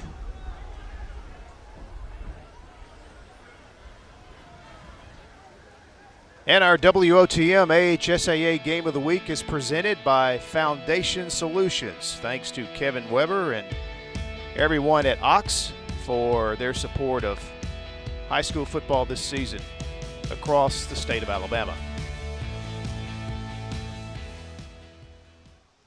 So that'll make it a 37-0 game after the safety. And again, another key special teams play here in this first half for the Red Devils. A complete game here so far. Yeah, that Red Devil review, and I'm not sure exactly what Coach Nix will talk about, but I know one of the things that he will have to be pleased with is the way his special teams have played so far, and they already have scored 9 points in this game. outside of all the extra points by Noah Pell so far. And even when they've had some stumbles, when they kicked one out of bounds trying to go a pooch kick, they've cleaned up that part of the game as well. And they'll have another chance here to do the exact same thing. And you can catch the Red Devil Review live with head coach Patrick Nix on Wednesday, 5 o'clock, 6 o'clock Eastern time, presented by T-Bones Steakhouse and Grill. And Coach Nix will be busy, not only finishing this one up, but then getting his guys back home and then getting ready for Enterprise next week. Hey, Central-Phenix City, they're enjoying a wave of success they really haven't experienced in their school history. They won the state championship a couple of years ago, played in the state championship game last season. They also had a state championship back in 1993, but they are really, the program is really on solid footing, and Coach Patrick Nix coming on as the head coach, Gerhard, it just makes it even better for that football program. No question about it, and it really started with Coach Jamie Dubose, and he put this program on another level, and looks like Jeff Davis will come away with the football, but I don't know if they'll call him down or not. We'll see what the officials say, but going back to Central-Phenix City, they really stamped themselves as a contender for a state championship really back in 2015 when they made a run there to the quarterfinals. They did the same thing in 16 and 17, and they won the state championship in 2018, went back last year before falling to Thompson, and we have to expect they'll be right back in the thick of things this year. And coming up at halftime, we've got a special feature for you. Don't want to miss it. We're going to have a recap of the first few weeks of the 2020 high school football season. Some great games, some great action, some great highlights coming your way at halftime. Looks like Coach Nix wants an explanation there about what the ruling is, what the call is. We'll find out shortly. I thought I heard a whistle even before the ball came out, and it looks like the officials will confer, and we'll know here shortly about what the call is.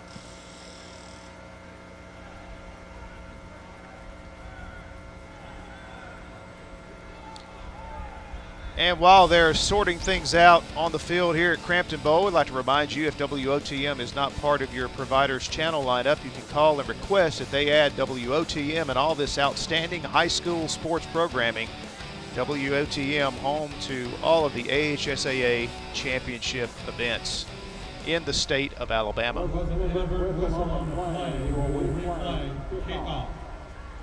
So they are going to re-kick. So a break for the Red Devils. That's correct, and after an outstanding game on special teams, you would hate to see the momentum shift there, but a good job by the coverage unit by Jeff Davis. They were there.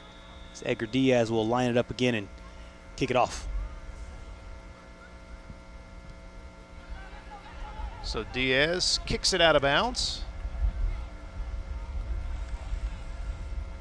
And that'll bring out the yellow hanky and give Central-Phenix City very good field position with Gerhard still a minute 15 to work with and all 3 of their timeouts. Yeah, this is a good chance here, and not to run the score up or anything else like that, but a good chance here to really execute your 2-minute offense. And so far, Caleb Nix has had a couple of possessions, and Miles has had a couple of possessions. Looks like Miles will be here as well on this series as well. So we'll see what the Red Devils do here with this 1:15 and a commanding 37-0 lead.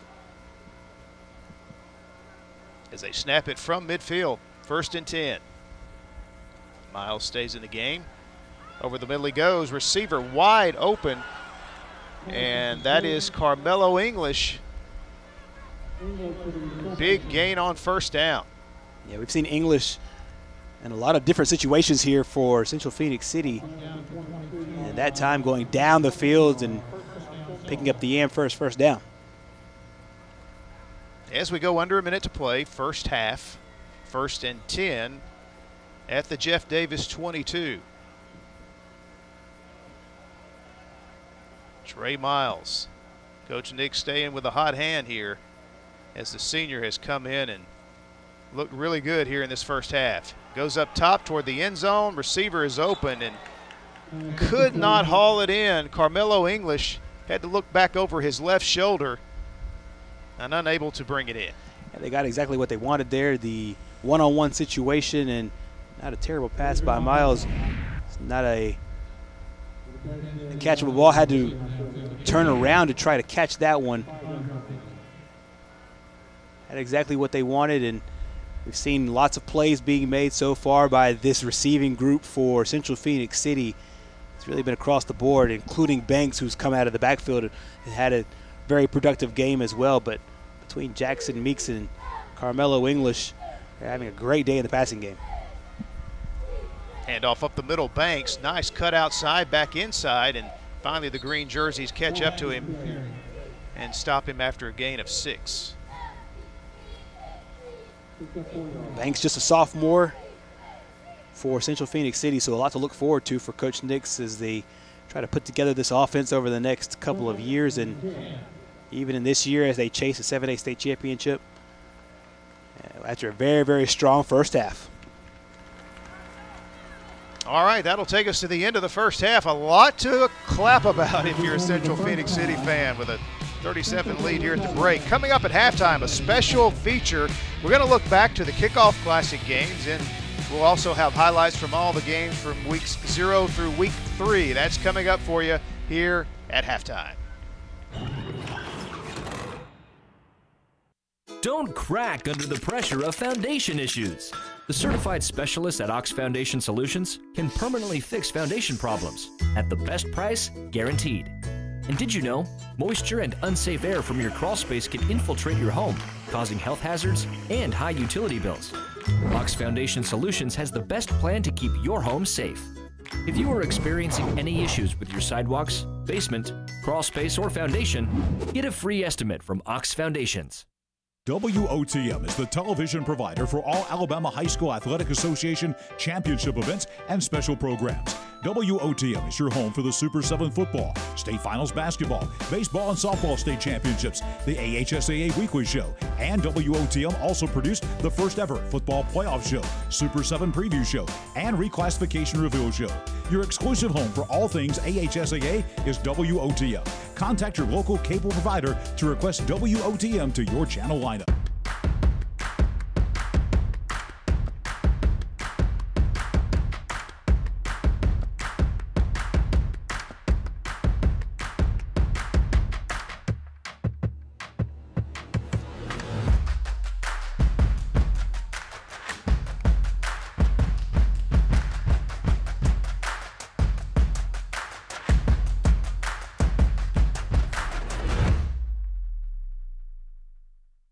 In Alabama, there are two things we take serious: football and barbecue. And at August Barbecue, we take our business serious. Our meat is smoked daily to give you the freshest and best quality. Ask about our daily vegetable specials. And don't forget about our beef brisket, served up every Thursday and Friday. We have a great outdoor seating area to enjoy the best live music around every Thursday, Friday, and Saturday night. Great service, great atmosphere, and great food.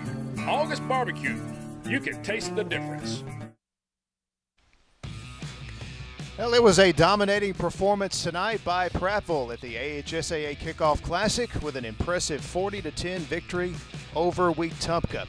Mickey Shadricks and Coach Rick Rhodes recapping tonight's game. And Coach, it was a matchup of two crosstown rivals, but it was really a lopsided game tonight as Prattville really looked good in this one. Yeah, they really did. And as the game went, it did get a little more one-sided. A very hard-fought game, especially early, but some big plays by Prattville and some very timely turnovers turns this thing around in a big Prattville win. Let's see how it played out with some of the highlights. First off, in the first half, Wetumpka got the game's opening kickoff and put together a very impressive drive. It was a drive that didn't result in any points. Then after that, it really became tough sledding for this Wetumpka offense, but their defense did their best to keep them in the game.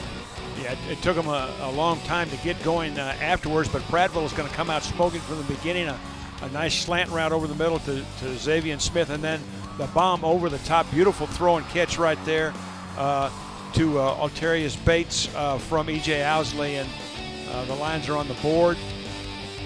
Mr. Automatic tonight, Colin Rogers with the first of 3 field goals.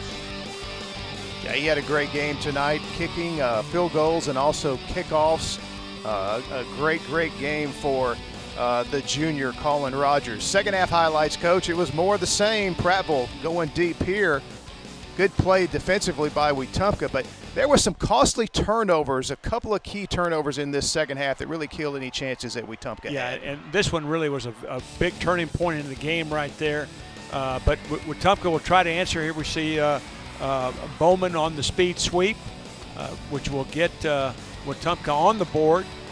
That'll make it 16-3, I believe. But Prattville will answer.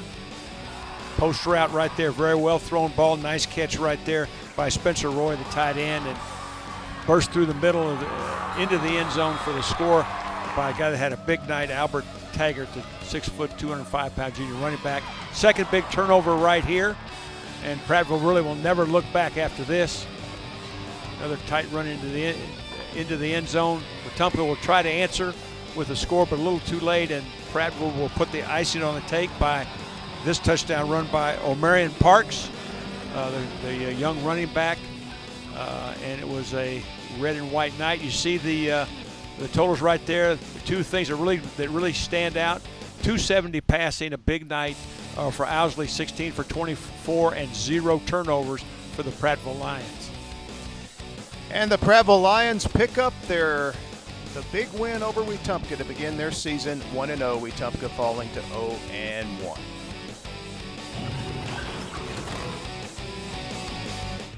(63-34), the final score tonight. Pike Road gets a big win over Montgomery Catholic here in the Kickoff Classic at Crampton Bowl.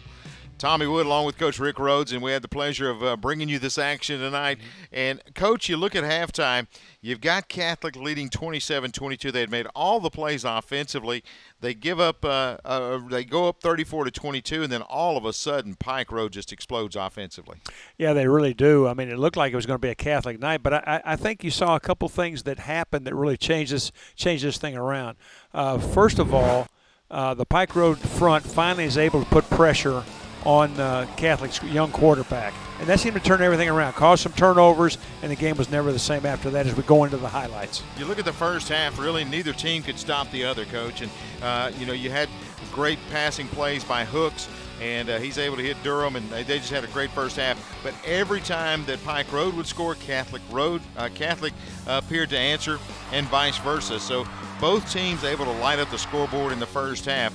And then the big play right here in the first half was a great pass on the outside and taken to the house once again by Butler as he takes it 80 yards for a touchdown. And Catholic seemed to answer. Like we said, every time Pike Road would score, you would see Catholic come back and do the same thing. Well, these are the highlights, but this is kind of what the first half looked like. I mean, it was big play after big play as we see Cobb circling the edge right there for a big score.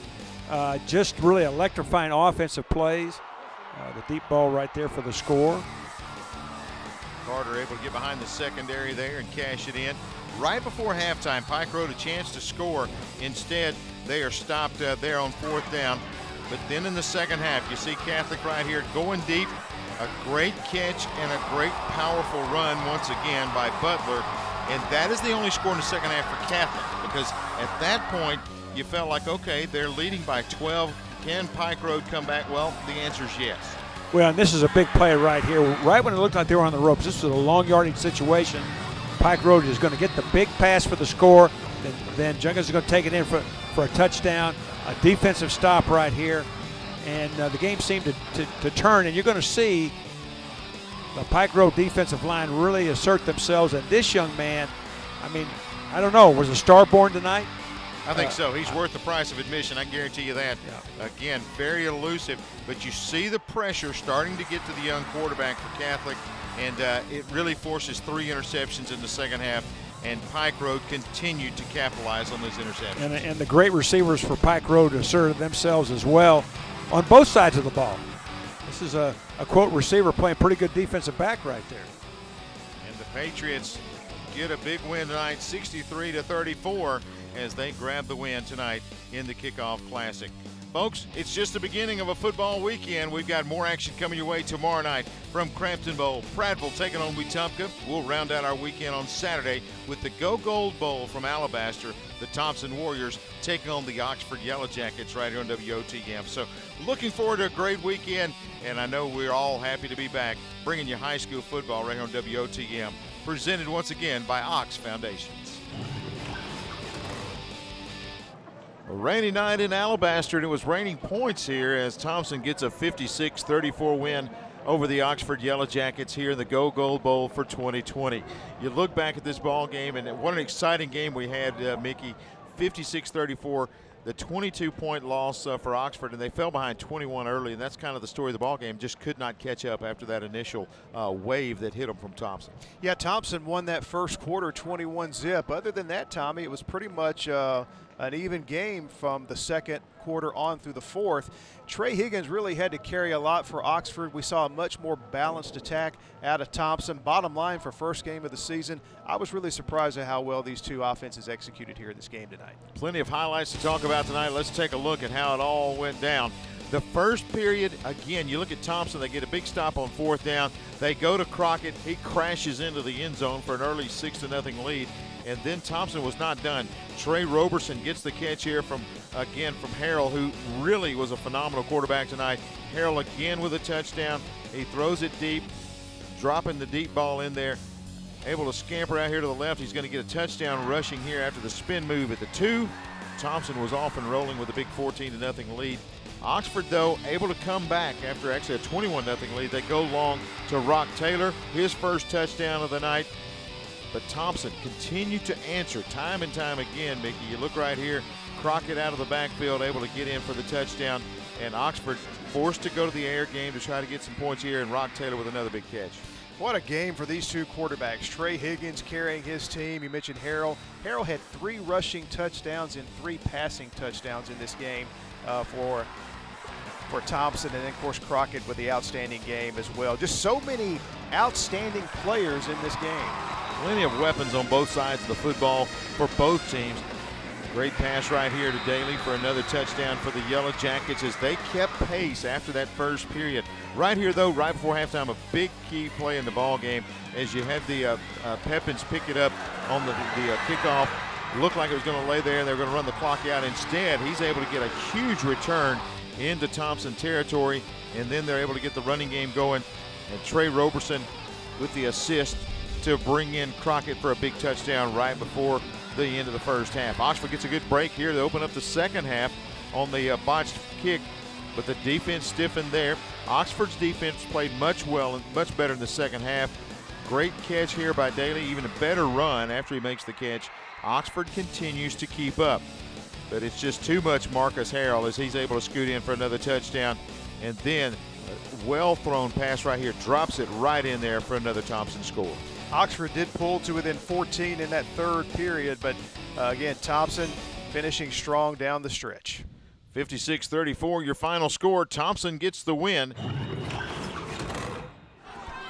Coach Gary Nelson celebrating a huge win tonight for the Southside Panthers. They get the win over Hooks Bluff, 21-14. High school football is back in the state of Alabama, and we are extremely excited to be here each and every Thursday night. Tommy Wood along with Coach Rick Rhodes as we start to wind things up from this classic matchup. 71 meetings between these two schools, and it really measured up to everything we've been told about it. Well, there's no doubt about it. I mean, the thing that really jumps out to you about this game is how hard it was played by both sides. I mean, it was a physical football game. It meant a lot to both these teams. You could tell by the way they were playing. Of course, you can see Coach with his son. Nothing sweeter than winning a game from your big rival.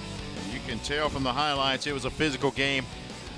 Ball popped on the ground several times. Big turnover there. Hooks Bluff then jumps out, 7-0 lead after a touchdown run there. But the defense for Hooks Bluff so strong in the first half, creating turnovers, stopping them on fourth down, coming up with stop after stop.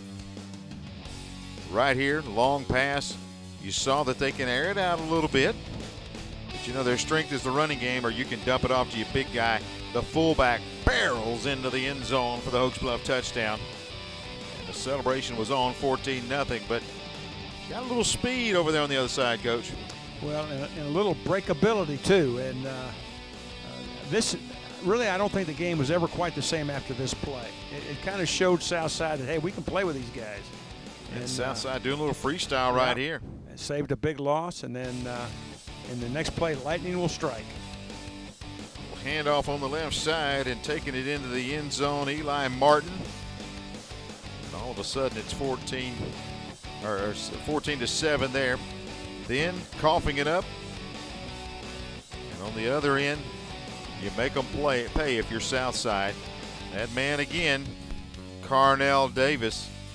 They respond to tie it up, and that 14-point lead was gone. Second half, more of the same. Physical football, these two teams getting after it, had a few turnovers, but the battle was on here, and you could tell, as you said, Coach, how much it meant to these two teams. Such physical play on both sides. Well, you can see how physical the second half was. Ball comes out a few times. Turnovers big in this game.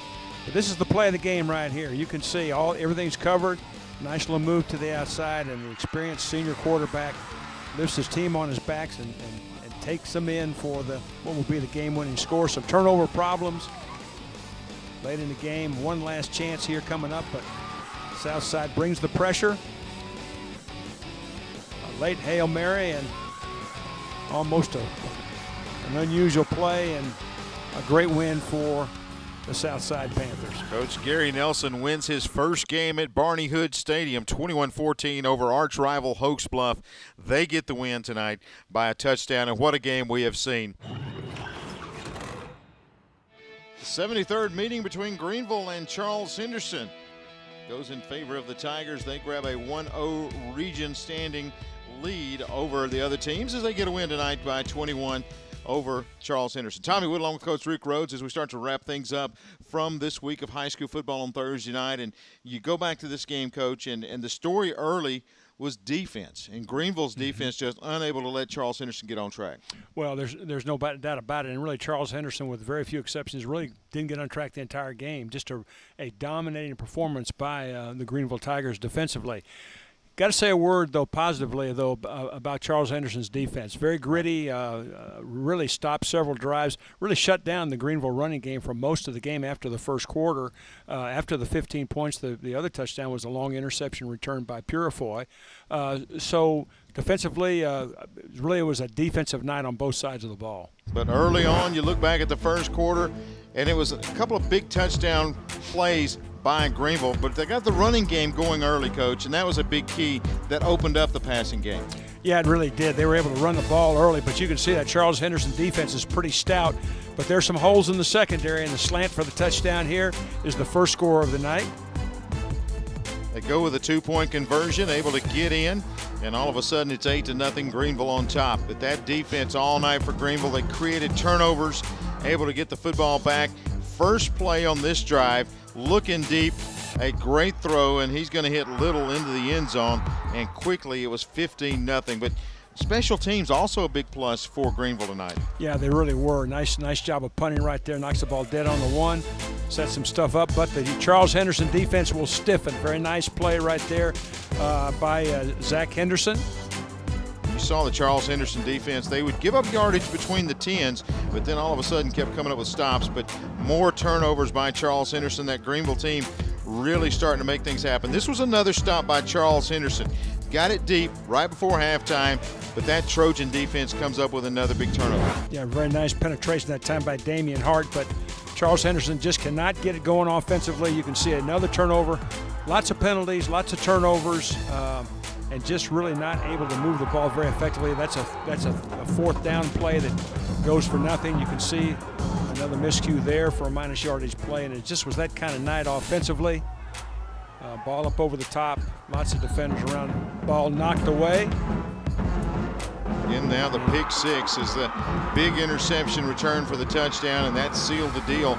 Up until that point, you saw Charles Henderson really trying to make a run, but another stop right there on that pick six. And Coach, it was just a good night defensively by Greenville. They had enough offense to get the win, but again, they moved to 1-0 in region play. And the season moves on. 28-14, your final score tonight. Sparkman gets a 14-point win over Grissom here at Milton Frank Stadium. Tommy Wood along with Coach Rick Rhodes. And, you know, Coach, we talk a lot about playmakers on the offensive side, but tonight's game was in the trenches. That's where the story was told. Yeah, it really was. And really the story of the game is that the Grissom offense was never able to solve the Sparkman defense. Sparkman consistently got penetration, created havoc in both the running and the passing game. Of course, especially in the first half, created a lot of turnovers, and we're going to get a look at them and see the whole story. When they created havoc, they also created turnovers. You look here, Sparkman able to get some success on the ground early. They were able to get things going. On the Grissom side, the story in the first half, 3 big turnovers that led to points for Sparkman. And once you get this guy, Nicholas Sawyer, the football in the open field, he's got 4.4 speed, and he can put up 6 in a hurry. Well, and you know, you thought Grissom was going to answer, and they do get a few plays, but that double pass there will get them back on the board, make it 7-7. But then once again, you've got rolling out, and you saw Jacob Foss tonight. There were glimpses of him showing incredible arm when he had time, but the story was the turnover. The big turnover right here picked up by Sparkman as they pick up the fumble, rumble down deep into Grissom territory, and a few plays later, handing it off up the gut, taking it inside the 10, and then hurdling defenders and into the end zone for the touchdown. Grissom tries to answer, but once again, the turnover shows back up. Another pickup by Sparkman. They take it down, and then once again, the man at the quarterback position, Nicholas Sawyer, with that speed into the end zone for his 2nd touchdown of the night. And then the second half began, Coach. Well, and you can see, again, unblocked defender straight up the chute. That's Tyler Vickery, who had a big night.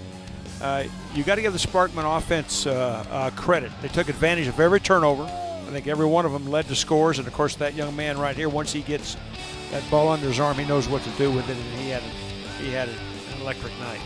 Jacob Foss had a frustrating night, but right here you see a great pass, throwing it deep and caught by Reed Dexter. That led to another Grissom touchdown, but it's just too much Sparkman defense, too many defenders in the backfield, and forcing some turnovers late in the ball game. A bad snap right there. Another one that gets over the quarterback's head. Foss able to get back on that one. But errant snaps because that pressure was just so great all night, and that's the way it ended right there. LaRon White will get the win for the Sparkman Senators as they move to 2-2 on the year. 28-14 the score. Sparkman with a win over Grissom in a Class 7A Region 4 showdown, and they get the win over the Grissom Tigers. And if you do not have access to all of this exciting high school football coverage, if WOTM is not part of your provider's channel lineup, you need to call and request that they add WOTM so that you can see all of this exciting high school football action week in and week out, leading all the way up to the Super 7 in December. We are live at Crampton Bowl in Montgomery. Halftime, Central-Phenix City having their way with Jeff Davis in this key 7A Region 2 matchup today from Montgomery. Mickey Shadricks and Gerhard Mathangani with you. And Gerhard, this has just been a one-sided affair so far. Jeff Davis unable to really get anything going against this Central-Phenix City team. Exactly, and it literally started with the opening kickoff of the game, and Zion Morris getting the job done for the Red Devils is the very first play of the game, untouched, all the way to the house, and they start off with that 7-0 lead, and then just really continue from there. Jackson Meeks had a strong first half there coming out of the backfield. Also had a couple of receiving touchdowns. Meeks also with a pair of touchdowns as well. They also had 2 quarterbacks running in this game. We'll talk about those in just a bit. But there's Morris once again, his second touchdown after the touchdown earlier on the opening kickoff. And then there's Jackson Meeks going in for 6. And then a couple of great plays by Trey Miles when he got his possessions in place of Caleb Nix. He goes in for one of the touchdowns. Then a great play defensively. This is Muhammad with the interception. And then the very, very next play, ball goes over the head of Miles, stays calm, stays poised, finds Meeks. Another touchdown for the Red Devils, and that kind of sealed it there. And then the safety here to add the finishing touching after a great first half here by the Red Devils. And that safety resulted in a 37 lead, which is where we are at halftime. We will continue with second half action from Crampton Bowl after this timeout.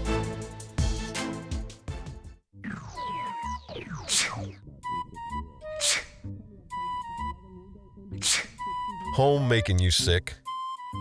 Moisture and unsafe air from your crawl space can infiltrate your home, causing health hazards and high utility bills. Ox Foundation Solutions can remedy any mold or mildew problem in your home. It's time to get strong. How strong? Ox Strong. Get a free estimate from Ox Foundations. I am a digital native. I was born 2 years after the first iPad was released. What my parents found in encyclopedias, I can find online. That makes learning different. With this device, I can learn from friends across town or across the ocean. With this device, I can change the world. I am a Red Devil. I am prepared. For college. For a career. For life. The NFHS Learning Center is the leader in online education for the interscholastic community. At nfhslearn.com, you can find over 70 courses, including more than 30 free courses, such as concussion in sports, heat illness prevention, sudden cardiac arrest, and protecting students from abuse. To learn more, visit the NFHS Learning Center.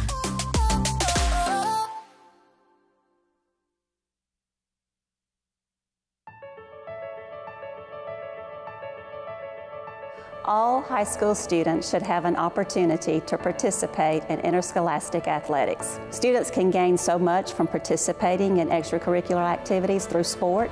Not only do they learn sportsmanship, they learn respect, and they learn teamwork. All of these are characteristics that students could carry with them throughout the rest of their lives. And the sun out here at Crampton Bowl in Montgomery, temperature around 88 degrees. As we are getting set for second half action, 7A Region 2. It's been all Central-Phenix City here at the break, pitching a shutout 37-zip. Gerhard, this is kind of a game now in the second half where really neither team's playing the scoreboard now. For Central-Phenix City, it's all about finishing strong, not developing any bad habits, and for Jeff Davis, find something positive to build on here. And continuing it is the biggest thing because they found it in pockets, and I'm pretty sure that's what Coach Bell told his team early on, that they have found it, especially in that first drive. Then again on the third drive, they had great plays, individual plays, but then they kept shooting themselves in the foot with penalties and whatnot. Can they clean that up here? And once again, as you said, not playing the scoreboard for either team at this point is getting yourselves ready for the games moving forward. For Central-Phenix City to have a great enterprise team coming up next week, so they can not afford to lose, to take their foot off the gas. And for Jeff Davis, he'll continue on in region play. So for both teams, I think the game plan is similar, and then of course most of all keeping most of their guys healthy.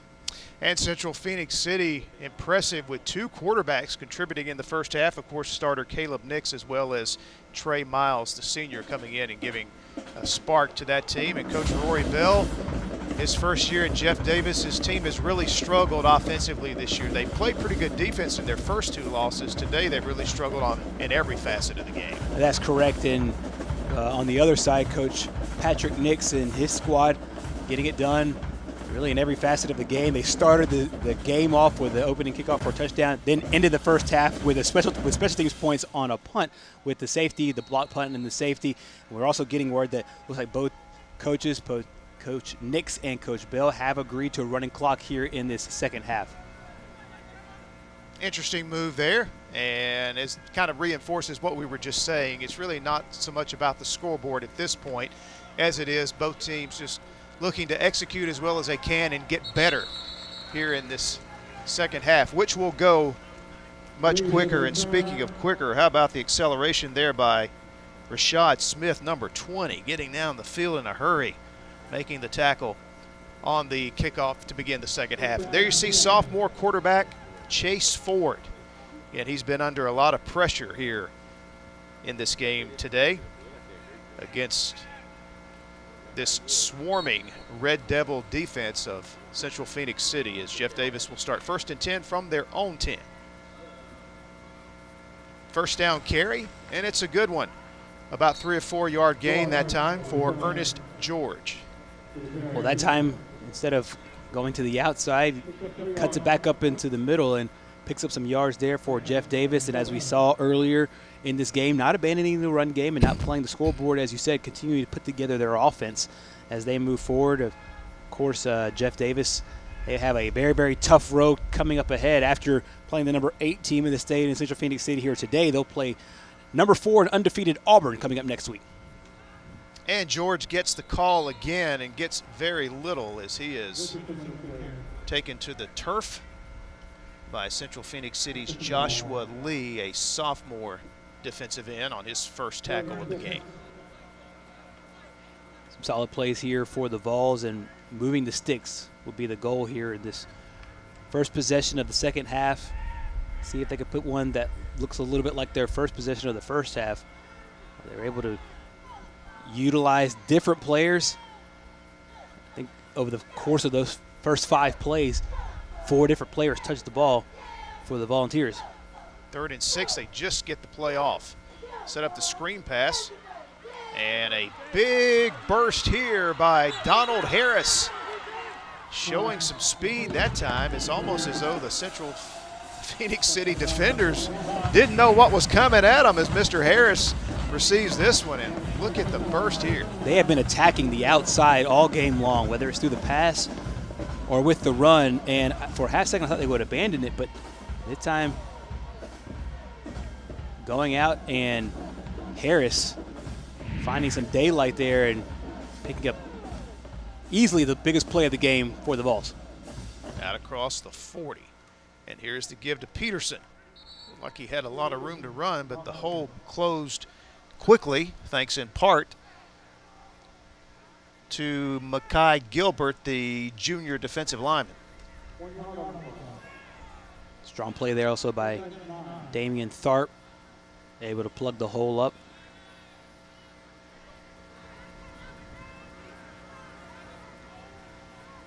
Again, the game kicking off at 11 o'clock this morning with overcast skies. As you can see, the sun is definitely out in Montgomery here on this Saturday afternoon, but fortunately no rain in the forecast, no rain in the area as we speak.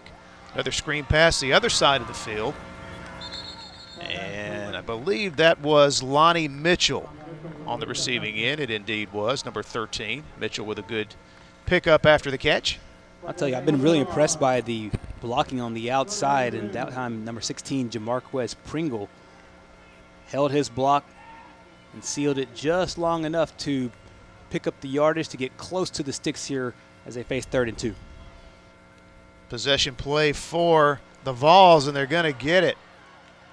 Devontae Peterson down to the 40-yard line for another first down. He was brought down by Drew Anthony of Central-Phenix City. Critical play there, and you called it. It was a possession play to be able to continue to move the sticks, keep the ball rolling, and keep this offensive momentum rolling. And what we talked about at the very beginning of this second half was being able to make some consistent plays, and they've done so far.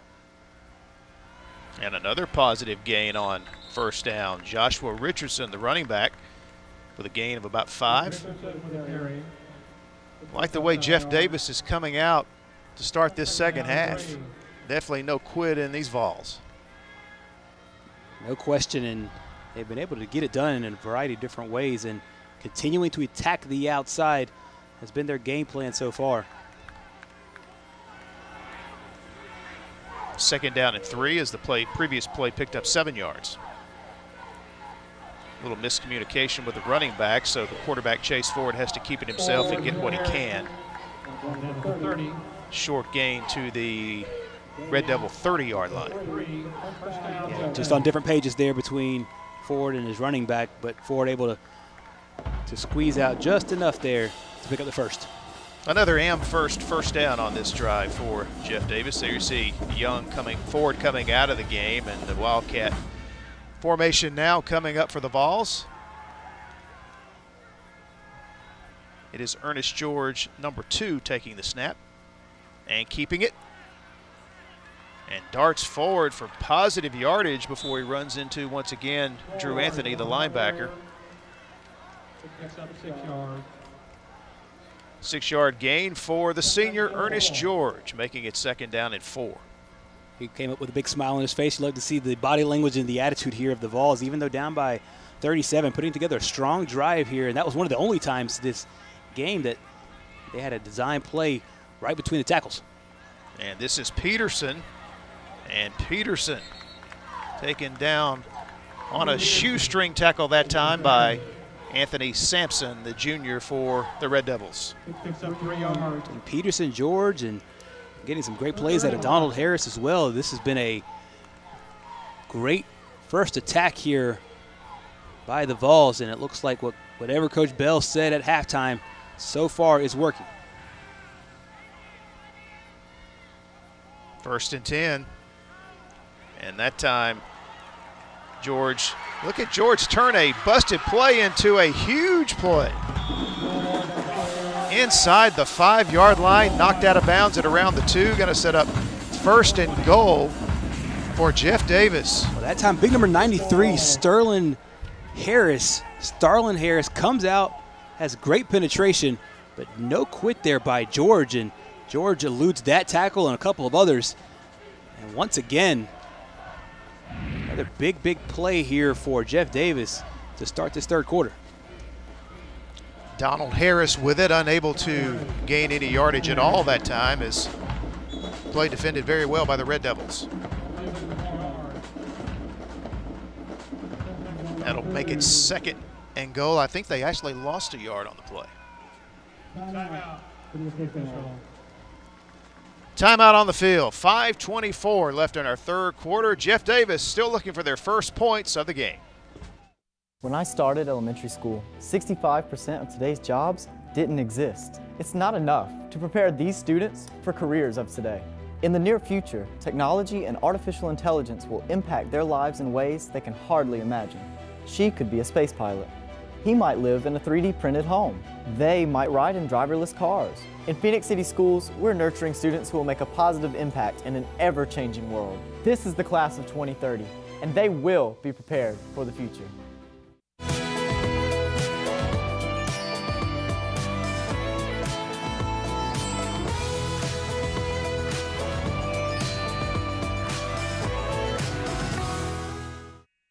Don't just dream it. Call Family Savings Credit Union.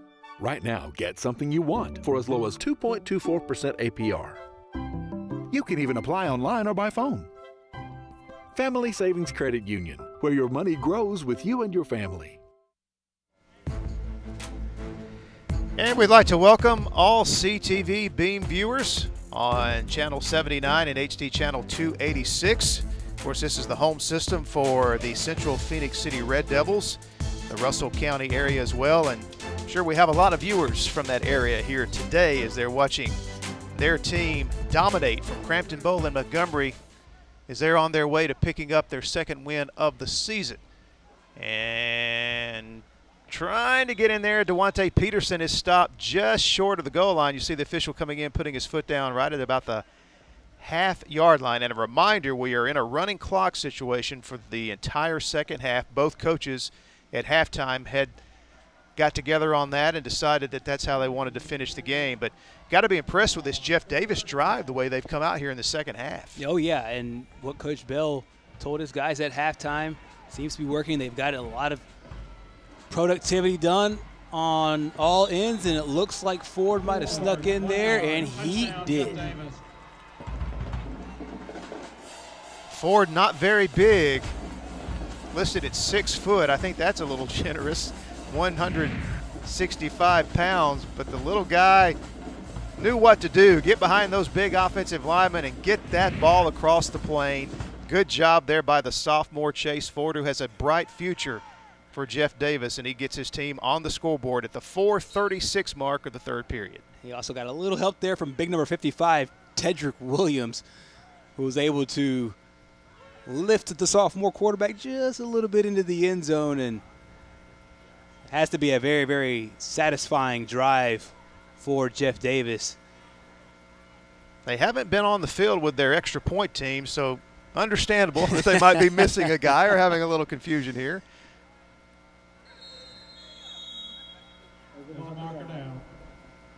And they may have had to burn a timeout to get all 11 out there. Okay, no timeout. They do get the delay of game infraction. Well, so far in the second half, that might be their only mistake after a great drive. Bad snap and no opportunity for Diaz to even get a foot to football that time, so the score will remain 37-6. Good start to the second half for Jeff Davis. They're on the scoreboard. Central-Phenix City still, though, with a comfortable lead. Oaxaca Flaca loves Papa's Ghost Pepper Wings, and we love her dance skills. Doing my happy dance. Ghost pepper wings, so good. Get the new Ghost Pepper Wings with a biscuit for just $4.99. Take them home or get them delivered.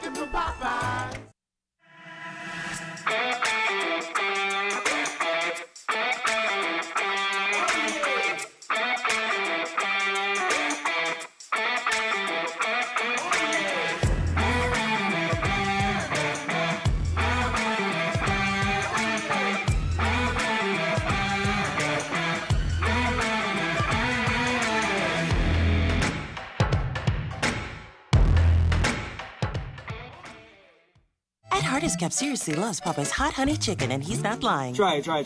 Like, it's a different type of sweet and spicy. This is actually fire. I'm not even lying. I'm not even lying. Get our new hot honey chicken with a side and a biscuit for only $5. And a reminder for all of you Phenix City football fans watching in the Russell County area, you can tune in on Wednesdays at 5 p.m. Central Time for the Red Devil Preview live show with head coach Patrick Nix, presented by T-Bone's Steakhouse and Grill. And this will be a fun show this coming week with the way Coach Nix's team has performed here today at Crampton Bowl in Montgomery. For sure, and I'm sure part of that show will also be to talk about their next game, and both of these teams will have a very challenging matchup coming up next week. They'll both play undefeated squads. Central-Phenix City will play Enterprise, and Enterprise off to a great start so far. This is what we have seen so far to date from Central-Phenix City. A couple of losses early on between Hoover and Eufaula, then a big win last week at Smith Station, and then against Jeff Davis here today, a dominating performance. They'll take on Enterprise, undefeated 3-0 Enterprise that has won their first 3 games in dominating fashion, 35-19, 42-13, and then last night 52-13. So we will see them moving forward. And then meanwhile, Jeff Davis, after a couple of losses early on in the year, Sidney Lanier and Lee Montgomery to start the season, and then an open week last week before this big matchup against Central-Phenix City, and then they'll take on another undefeated team as well. They'll take on Auburn, the number 4 team in the state, at 4-0 right now. So Central-Phenix City out on offense for the first time here in the second half, and the third quarterback to see action today. This is junior, I should say, Brooks Barbary, and the handoff up the middle.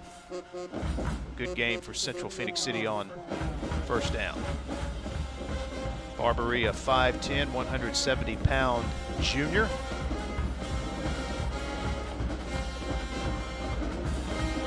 He will see some playing time here in this second half. A good opportunity for both coaches to get a look at some different type players that might not normally get in the game in a different situation. As corrected, with everybody playing a little bit of different tweaked JV schedule, being able to have these varsity games and some reps for your younger guys is always good. We've seen a lot of this guy today, Jamarcus Best, just a sophomore. He is a bruiser. They list him at 5'11", 180, and he is a strong runner. Caught a pass out of the backfield in the first half as well. He is really looks like he's got a bright future for Coach Patrick Nix at Central-Phenix City. No question, and they have really relied a lot upon their older guys, and we've seen guys like Morris and Meeks earlier in this game, both seniors, but you mentioned it, the sophomore has really put a stamp on this game so far. And sweeping left on his first carry of the game is Curtis Carter, another sophomore with a nice game. They'll have some talent in the backfield at Central-Phenix City for the next couple of years, and that's another big play by the Red Devils. Gets to the outside, turns the corner, and comes up with a nice play. Penalty, however, will bring this play back, so tough break for Curtis Carter after the nice yardage he picked up on the play. But you see the clock continuing to run, so this will be a fast-moving second half. And with Jeff Davis on their last drive, not putting the ball in the air a lot, they really take to running the football, and once again we'll have another penalty here by Central-Phenix City, and a lot of these guys are the younger guys and getting their first look here on the varsity stage, and some things that pretty sure Coach Nix will harp on as they move forward is not shooting yourselves in the foot with penalties. Now 2 straight penalties on back-to-back plays.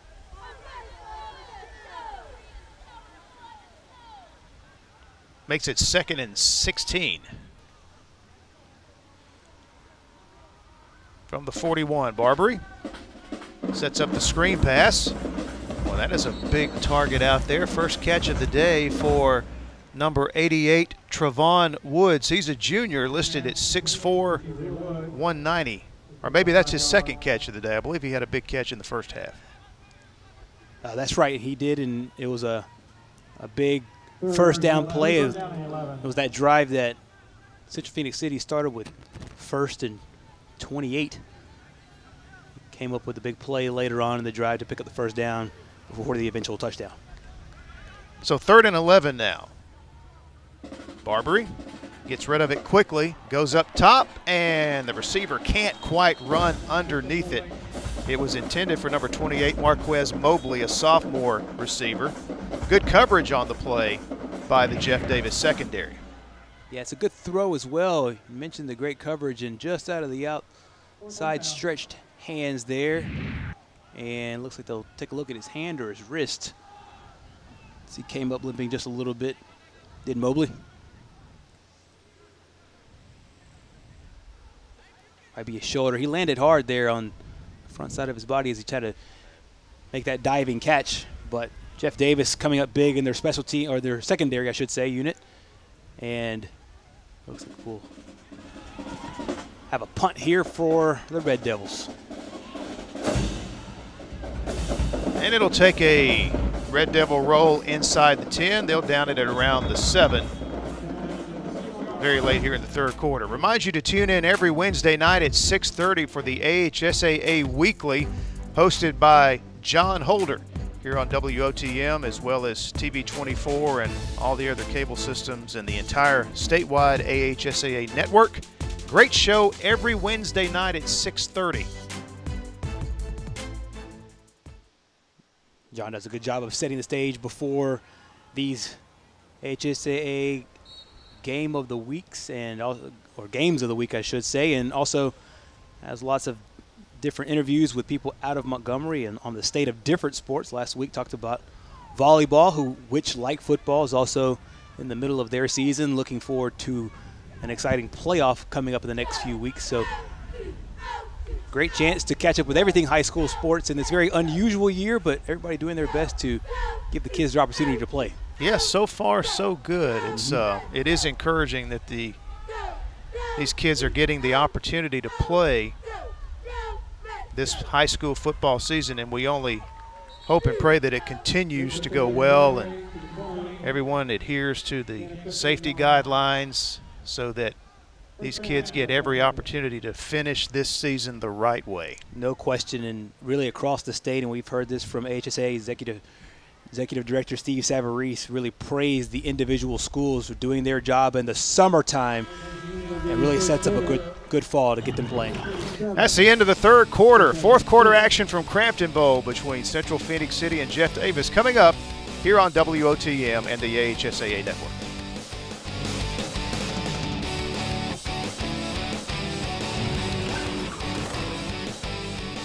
WOTM, your new home for high school sports in Alabama. Tune in to WOTM every Thursday night at 7 for the AHSAA WOTM Game of the Week. WOTM available to every cable TV provider in the state.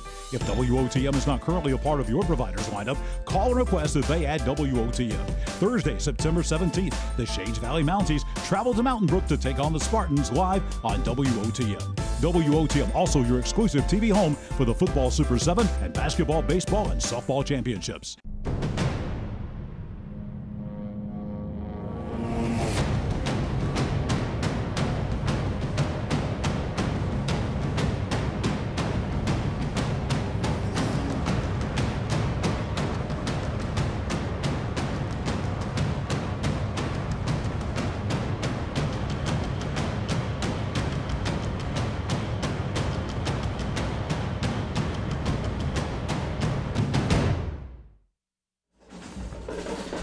And we're back at Crampton Bowl in Montgomery, set for the final 12 minutes. The running clock here in this second half, making for a quick second half here between Central-Phenix City and Jeff Davis. The Vols coming out, their first possession of the second half, and they marched down and scored their first points of the game, and they get it back here to begin the fourth period. And a whistle before the play. Well, their first drive in the third quarter. Start against Jeff Davis. 5 yards. First and 15. That first drive in the third quarter was largely penalty-free outside of the extra point. This is Ernest George, another carry for this young man. He's had a good second half.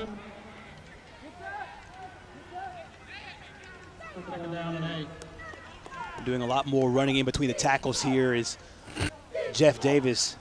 A lot of times they were going to those stretch plays and going outside, and now found Ernest George and making some productive plays along the inside. Got 7 yards on that first down carry. Got the penalty yardage back plus a couple of yards. Second down and 8 from the 22 now. And he gets the call again right up the middle. Gets it out to the 27-yard line. It'll set up a third down and 3. Are you ready for a couple numbers here? The guy that made the tackle there, big number 99, Michael Simpson, he is listed at 5'10", 400 pounds. They have a big defensive line there, and looks like the future's bright there, the sophomore Simpson. And as we mentioned also in the first half, starting right guard Brandon Golden is listed at 6'6", 400 pounds. I don't know if I've ever seen a roster in high school with 2 400-pound players on it. Never. And there's only a couple of college teams that I know that even have players of that size making plays. Pass is complete to Denavian Goldsby, but it's going to be short of the first down.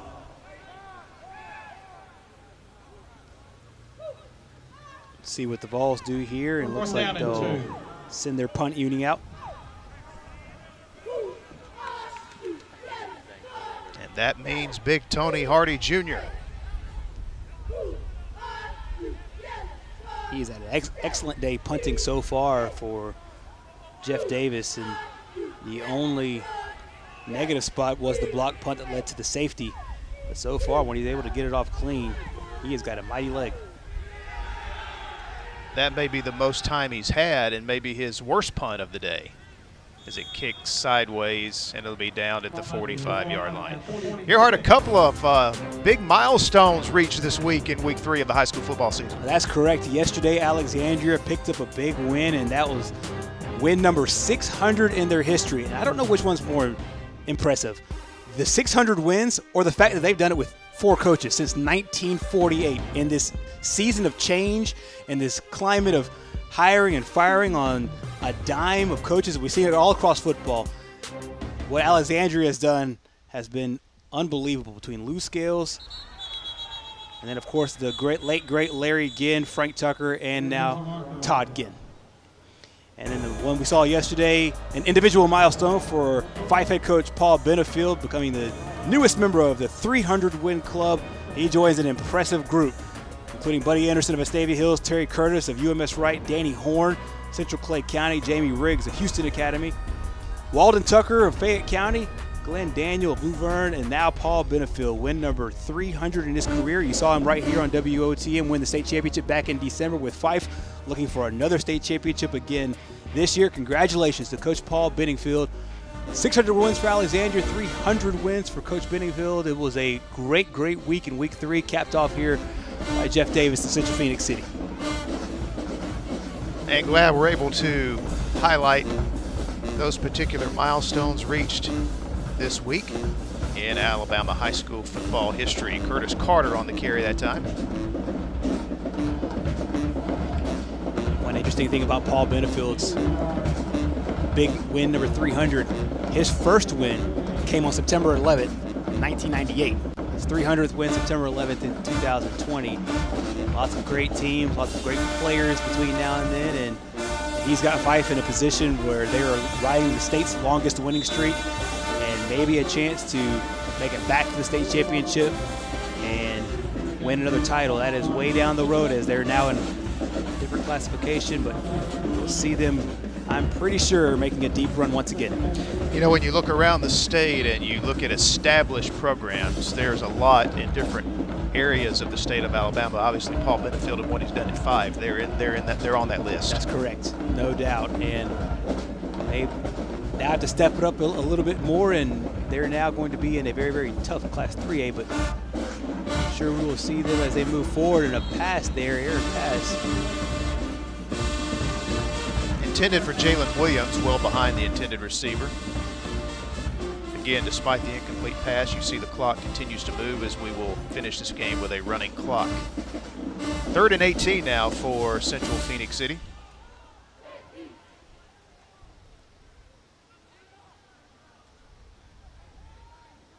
And Coach Nix, you can see still coaching over there, this time getting to coach some of these younger guys, being able to get some valuable playing time, but he wants to see the offense still make strides forward. And they have done so far, but the second half has really belonged to Jeff Davis. And a nice tackle that time by Jatarius Willis. That'll bring up 4th down, and the punting unit will come onto the field for Central-Phenix City. So Jeff Davis will get another crack at it. Their last drive ended with a punt there after their first drive in the second half. It was capped off by a touchdown run, so Rory Bell's offense will get another chance here. Quintavious Billingsley in to kick it, and Terrence Reed will have no opportunity for a return. A short kick sails out of bounds on the other side of the field. And we'd like to welcome CTV Beam viewers watching us on channel 79 and also on the HD 286.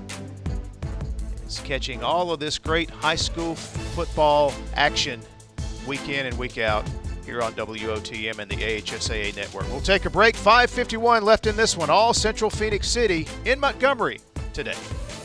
Before the sun rises till well past midnight, Beam is here for you, working tirelessly to put your needs first, making sure our network is up and running to keep you connected. From the glow of a TV to a friendly video conference wave and every smile, laugh, or touchdown in between, we'll always do our part to deliver a better tomorrow, morning till midnight. Your Beam, your way. Call today and we'll get to work for you. Your health is everything. It is your wealth. Your family's wealth. Being and staying healthy is the only security you can give to yourself and loved ones, your family.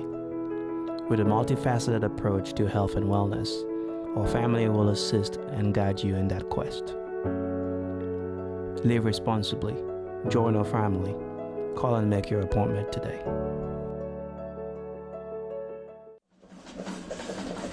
And high school football fans, keep in mind, live on Thursdays at 7 p.m. is the AHSAA WOTM game of the week. And this week, it is Class 6A action. Top-ranked Mountain Brook squaring off against Shades Valley. You can see all the action live on Thursday night at 7 o'clock right here on WOTM and all the other affiliates on the AHSAA network statewide in Alabama. 1st and 10. And sweeping left on the carry is, I think that was Donald Harris. And there you see Central-Phenix City's Jahiziel Hooks getting up after making the tackle. Still solid play here from Jeff Davis, and Donald Harris has touched the ball a lot here over the course of the game, especially here in the second half.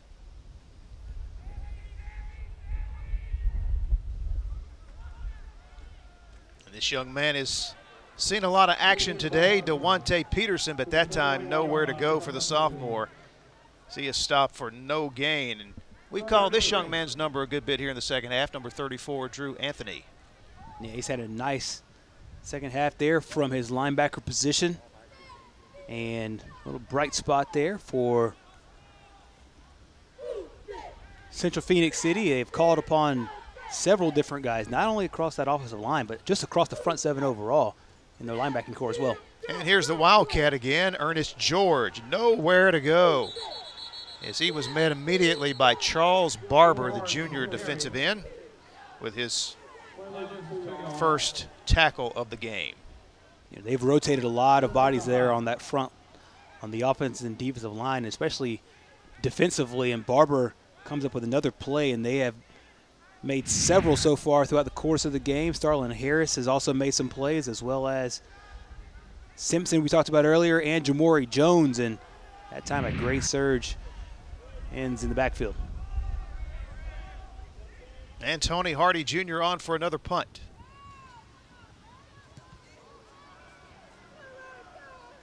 And he gets a good foot into this one and a good roll.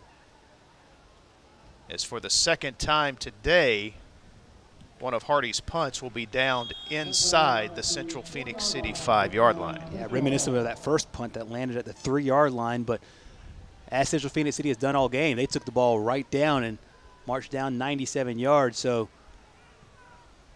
even in good special teams plays by Jeff Davis, thwarted by a tough Central-Phenix City run, but so far no points here in the second half. A couple of things here and there that have been good for Barbary and the Central-Phenix City Red Devil backup unit. So lots to talk about and adjust to as they move forward, going to their next game against Enterprise. I think both teams have things to be happy about as they leave Crampton Bowl in Montgomery and set up for their stage next week. Obviously just an incredible first half for Central-Phenix City. Got to really respect how Coach Bell's team came out to begin that second half, and the spirit and the effort that they showed. So they finished strong as well. So again, something both coaches can build on heading into their next game. That's correct, and especially when you get down 37-0 and it really was start to finish for Central-Phenix City, it's easy to kind of throw it away and say, hey, we'll come back next week and really just take it in. But Jeff Davis, to their credit, has kept the spirit alive. The body language has been great throughout the course of the second half, and Coach Bell won their hearts and minds early on, and he's still a first-year head coach and still implementing what he will do as far as mindset, discipline, and focus throughout the course of games. But his unit came out here and scored the only points of the second half on their first drive, and it was a very impressive one as well. So we go under 2 minutes to play here in the game. And the handoff once again goes to number 20, Don Hill. Not much running room that time for the sophomore Red Devil running back.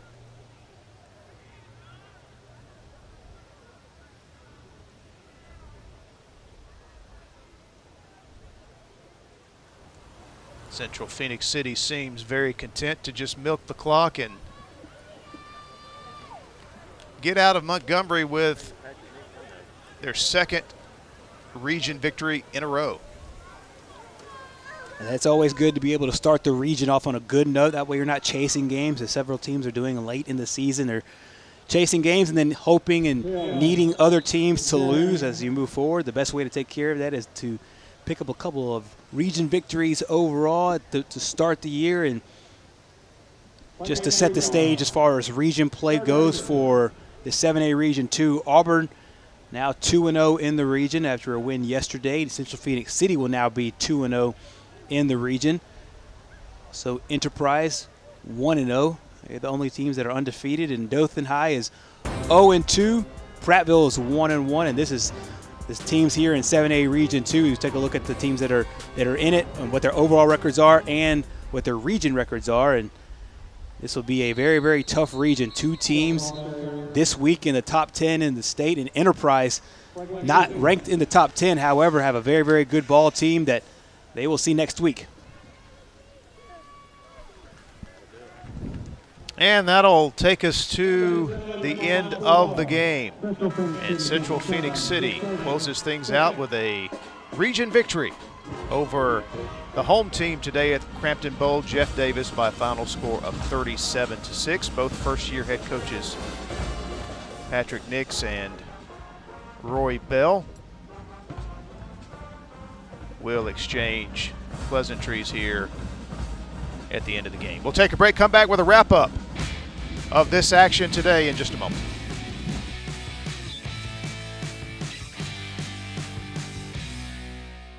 Don't crack under the pressure of foundation issues. The certified specialists at Ox Foundation Solutions can permanently fix foundation problems at the best price guaranteed. And did you know, moisture and unsafe air from your crawl space can infiltrate your home, causing health hazards and high utility bills. Ox Foundation Solutions has the best plan to keep your home safe.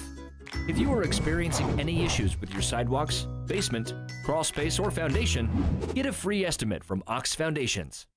WOTM is the television provider for all Alabama High School Athletic Association championship events and special programs. WOTM is your home for the Super 7 football, state finals basketball, baseball and softball state championships, the AHSAA weekly show, and WOTM also produced the first ever football playoff show, Super 7 preview show, and reclassification reveal show.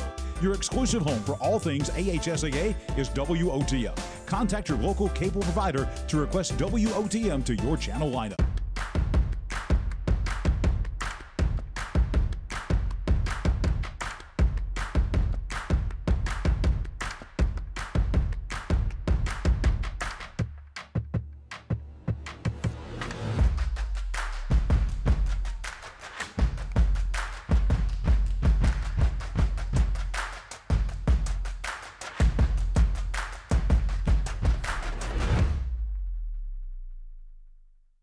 In Alabama, there are 2 things we take serious: football and barbecue. And at August Barbecue, we take our business serious. Our meat is smoked daily to give you the freshest and best quality. Ask about our daily vegetable specials. And don't forget about our beef brisket, served up every Thursday and Friday. We have a great outdoor seating area to enjoy the best live music around every Thursday, Friday, and Saturday night. Great service, great atmosphere, and great food.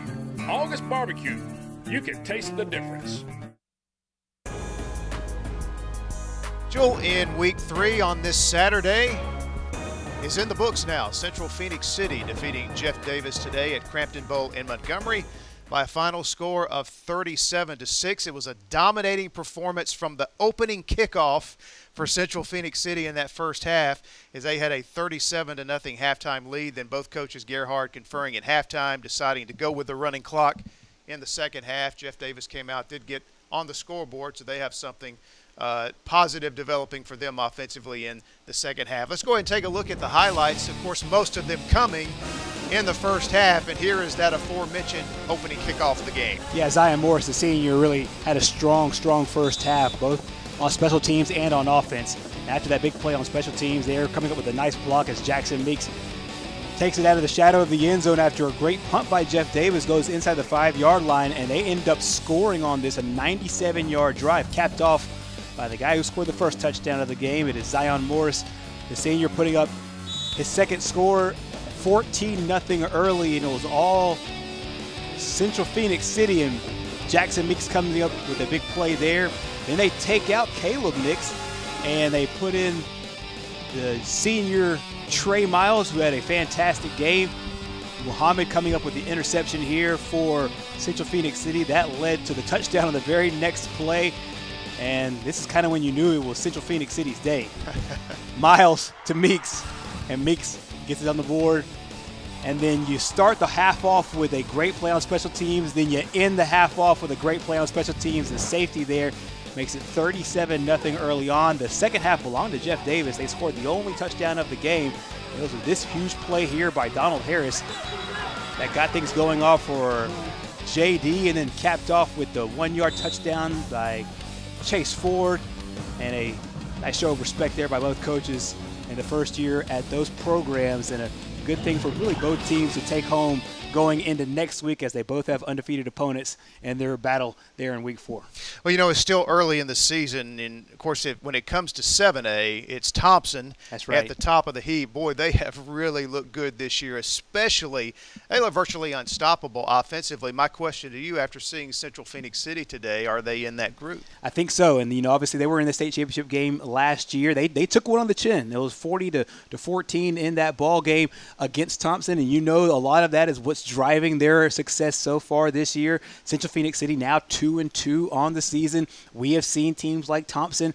We've seen the Hoovers of the world, and I'm sure Auburn and some of these other teams now, not only in Region 2 but across the state, will have something to say when it comes to who holds that blue trophy to end the year. I think Central-Phenix City, after taking their lumps early on, the first 2 games to Eufaula and to Hoover, they're really showing they're one to contend for that 7A state championship trophy. Yeah, 7A is really interesting. You know, you take a team like Prattville, who dominated the highest classification in the state for so long. They've kind of been out of the conversation. Are they back in the conversation this year? I think so as well. And they had that big game against Wetumpka that you saw right here as one of the games of the week here on WOTM. I think that everybody is obviously chasing Thompson. So far what they've done, they've put together an outstanding run, another big win last night. A lot of people saw what they did against the 6A state champions from Oxford to kick off the season. I think that there's several teams that are in the mix. Obviously Thompson is the top of the heap. They've earned that spot at the very, very top, and so far they have kept it there. They will be the benchmark for everybody else, including the team that we saw today with an impressive win to move to 2-2 on the season. Other teams like Prattville, I know, will have a lot to say about it, and Auburn as well. They're also undefeated, number 4 in the state. There should be some great battles moving on here in Class 7A. And Spain Park giving Thompson all they could handle last night in that game. They are a very good football team this season as well. So 7A is going to be fun to watch in the coming weeks, and of course as we head toward the Super 7 in December. So once again today it was all about Central-Phenix City. Impressive in their region victory today over Jeff Davis at Crampton Bowl by a final score of 37-6. Thanks for tuning in all across the state of Alabama today for exciting action here on WOTM and the AHSAA TV network. For our entire crew, for Gerhard Mathangani, Mickey Shadrick saying so long. We'll see you again next week for more action here on WOTM.